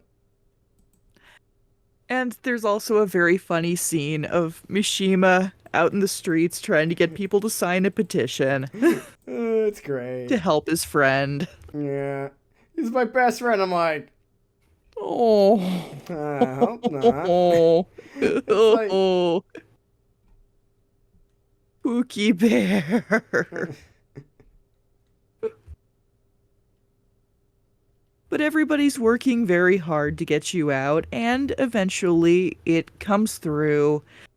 You are, they prosecute Shido, he's found guilty, and what they find on him is enough to get your criminal record expunged, and you're gonna walk away with a clean slate. And then you get a Valentine's Day date out of it. Yeah. You can pick who your romance. Be with Sumire, because we're a skullocracy and only skeletons are allowed to vote. And really, she did win me over. She's very cute. I really do think the third semester stuff where you realize who she actually is a lot better than what we got. Like, oh, Yes. she's just the cute girl. Oh, wait, no, you have horrible depression. Your self-worth is in the toilet. Oh, and we need to talk about the other social link scene with her. Oh, yeah. When she's trying on clothes. Oh, yeah. So, speaking of more bad clothing watch, she gets dressed up in a terrible ensemble of, like, the Savannah style. wall-to-wall animal print. It's so bad. Because the thing is, like, a lot of the second half of her social link is talking to her about, like, how, like, despite the fact that she loved her sister kind of was, like, a big, not controlling's not the right word. But she was very competitive and kind of a show-off and like very, very bold in comparison to Sumire, who was very quiet and withdrawn and really struggled with all of that. And also, like, a lot of, like, the decision making was done by Kasumi, and it's just like it's sort of living life without your sister for the first time. So it's like, I gotta buy clothes, and it's like she wears this horrid outfit where individual pieces aren't that bad. But Like and the thing that's of note is like the shop assistant is the one who puts together this outfit for her. it's so bad. So it's not really her idea. And something that I thought was kind of funny that I noticed that was I think definitely intentionally is so Sumire's name in Japanese kind of translates to Violet, and her code name is Violet, but it's I think that's kind of a funny play on words with like shrinking Violet because Yeah. she's shy and She's a lot shyer than you thought she was, and she's a lot more withdrawn. but a lot of her social link, this in particular, is kind of realizing, no, I have to find what my own identity is, and I can't just keep trying to live as my sister because that's not me. Yeah, like a lot of it is So sort of like who am I? it's finding who Sumire Yoshizawa is, not who Kasumi was. Because, like, Yeah. she was just being the facsimile of her version of Kasumi, not actually Kasumi, as far as she would know. Yeah. And what I really like about her second half of her social link was the first half is like her being like, I'm Kasumi, but things aren't going well. It's actually the reason why things weren't going well is because I wasn't being who I was. Yeah, and even her gymnastics improve after she kind of accepts herself. Yeah. Because she embraces her own style and stops trying to follow in what Kasumi was good at. And yeah. And it's good. And we're very proud of her. Yep. So things sort of come to an end. Everybody you find out is going their separate ways. An is moving to like study abroad. Futaba's going to school. Uh Ryuji's like going to get therapy on Physical his therapy. leg. Yeah, physical therapy. Probably needs some mental therapy too, but they all do. Yeah. And, you know, like, Haru and Makoto are going to college because they're third years. The only one who's sticking around is Yusuke because it's like, I know what I want to do. I want to do art. I want to do art. I need to paint. All the time, every time. And it's like, this is, by the way, that's new content for Royal. Mm-hmm. Just them going their separate ways. I actually really like that scene because it actually shows a sense of maturity from the group. Yeah. Because it's like, hey, we can't just do what we've always been doing forever. Yeah, we've got to change eventually. And, you know, we have our dreams, and, like, hey, I still want, and, like, Ryuji's like, I still want to go to college. Yeah. And the best way for me to do that is by being really good at running. He's gonna go fast. It's gotta go fast. Because Sega also owns Persona. But, and also, Morgana came back. I think we mentioned that. Yeah, he's just a cat now. He's just a cat now. And he's going with Joker when Joker goes home. Yeah. And when you go home, you run into Yoshizawa one last time, and in a very nice little scene. But first, he has to be saved from the Popo by Dr. Maruki. Yes, Dr. Maruki is alive! And he's a taxi driver now. Yeah. And you like his little hat.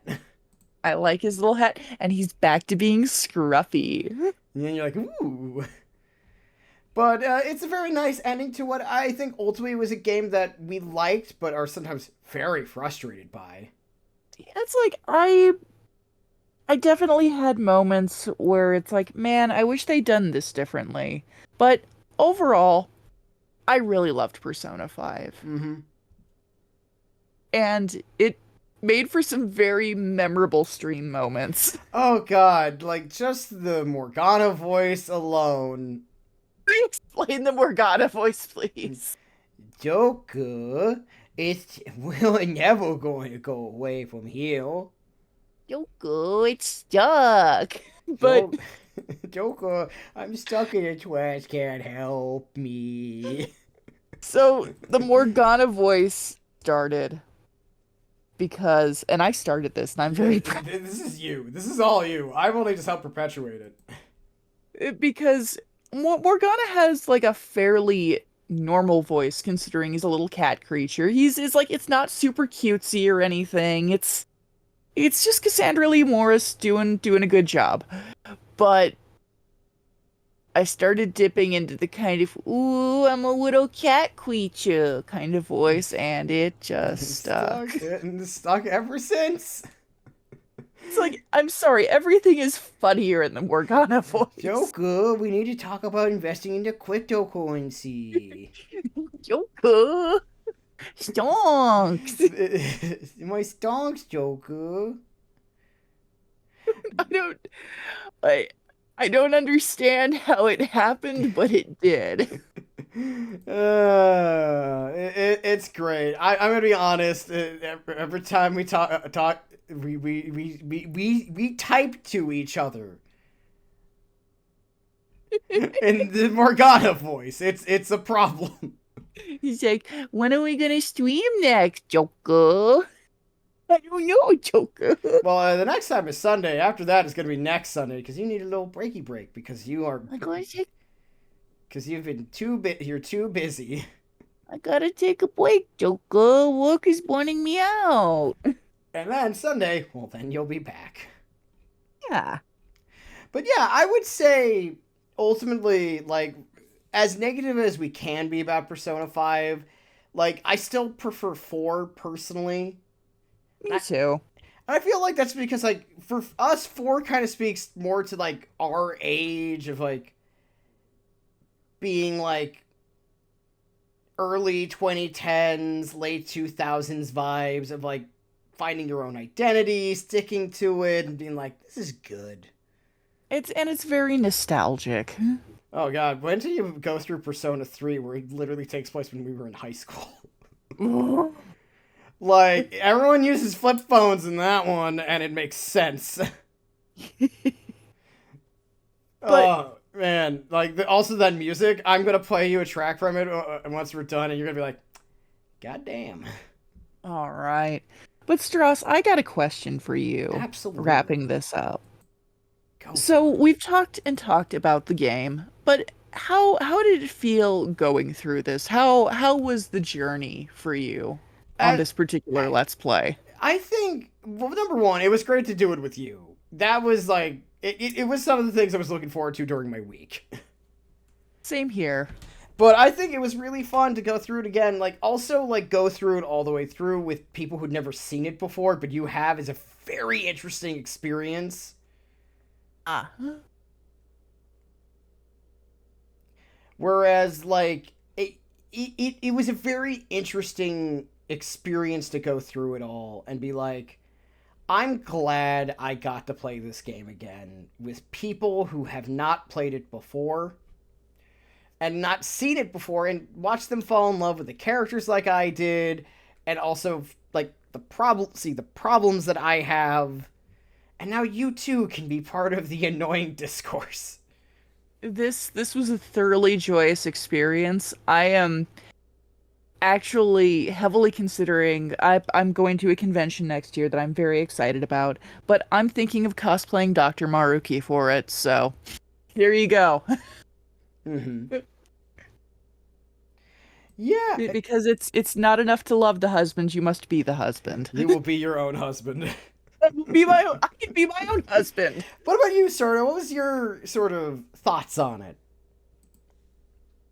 I had such a good time. This was always the bright spot in my week. I really loved this. I have laughed so much over the course of this game, and it's just been such a trip, like fully experiencing and falling in love with this weird, silly, flawed, awesome game. I love Persona 5. No, I do too. I love it. Not as much as 4, but I still love it. And I think I enjoy it in a, I think, a different way than 4. I also think that's true because like 5 is just so cool and it's like it's fun to imagine like your cool factor in it, whereas 4 is like a much more intimate talk. Like Yeah. everything about it is very. We might have to have a proper episode on 4 one of these days, and if you ever like go through 3 in any real way, definitely gonna have to talk about 3 because it's like, oh god, I hear "Want to Be Close" and I feel like this song's been in my life for 10,000 years. We're gonna have to discuss that. We're gonna discuss 4 another time because I feel like there's a lot to talk about 4, and just doing it in a 5 episode is not doing either game justice. So. Yeah. But next in 2 months, Tactica comes out, so we'll be with these characters once again. And depending how fast I get through Like a Dragon, Huh. we might experience strikers in the in between. That'll be fun. You get to meet a new husband. I can't wait for Ryuji to say fuck. You're gonna love it so much. Let Ryuji say fuck. Well, folks, usually we would have our own little final part of this, but this episode is like almost 3 hours. Actually, it might be 3 hours. I am so sorry. Oh, this is our stairway to heaven. This is our and no, that's not fair. This is not even our free word. This is our Indagata de Vida. God, it is.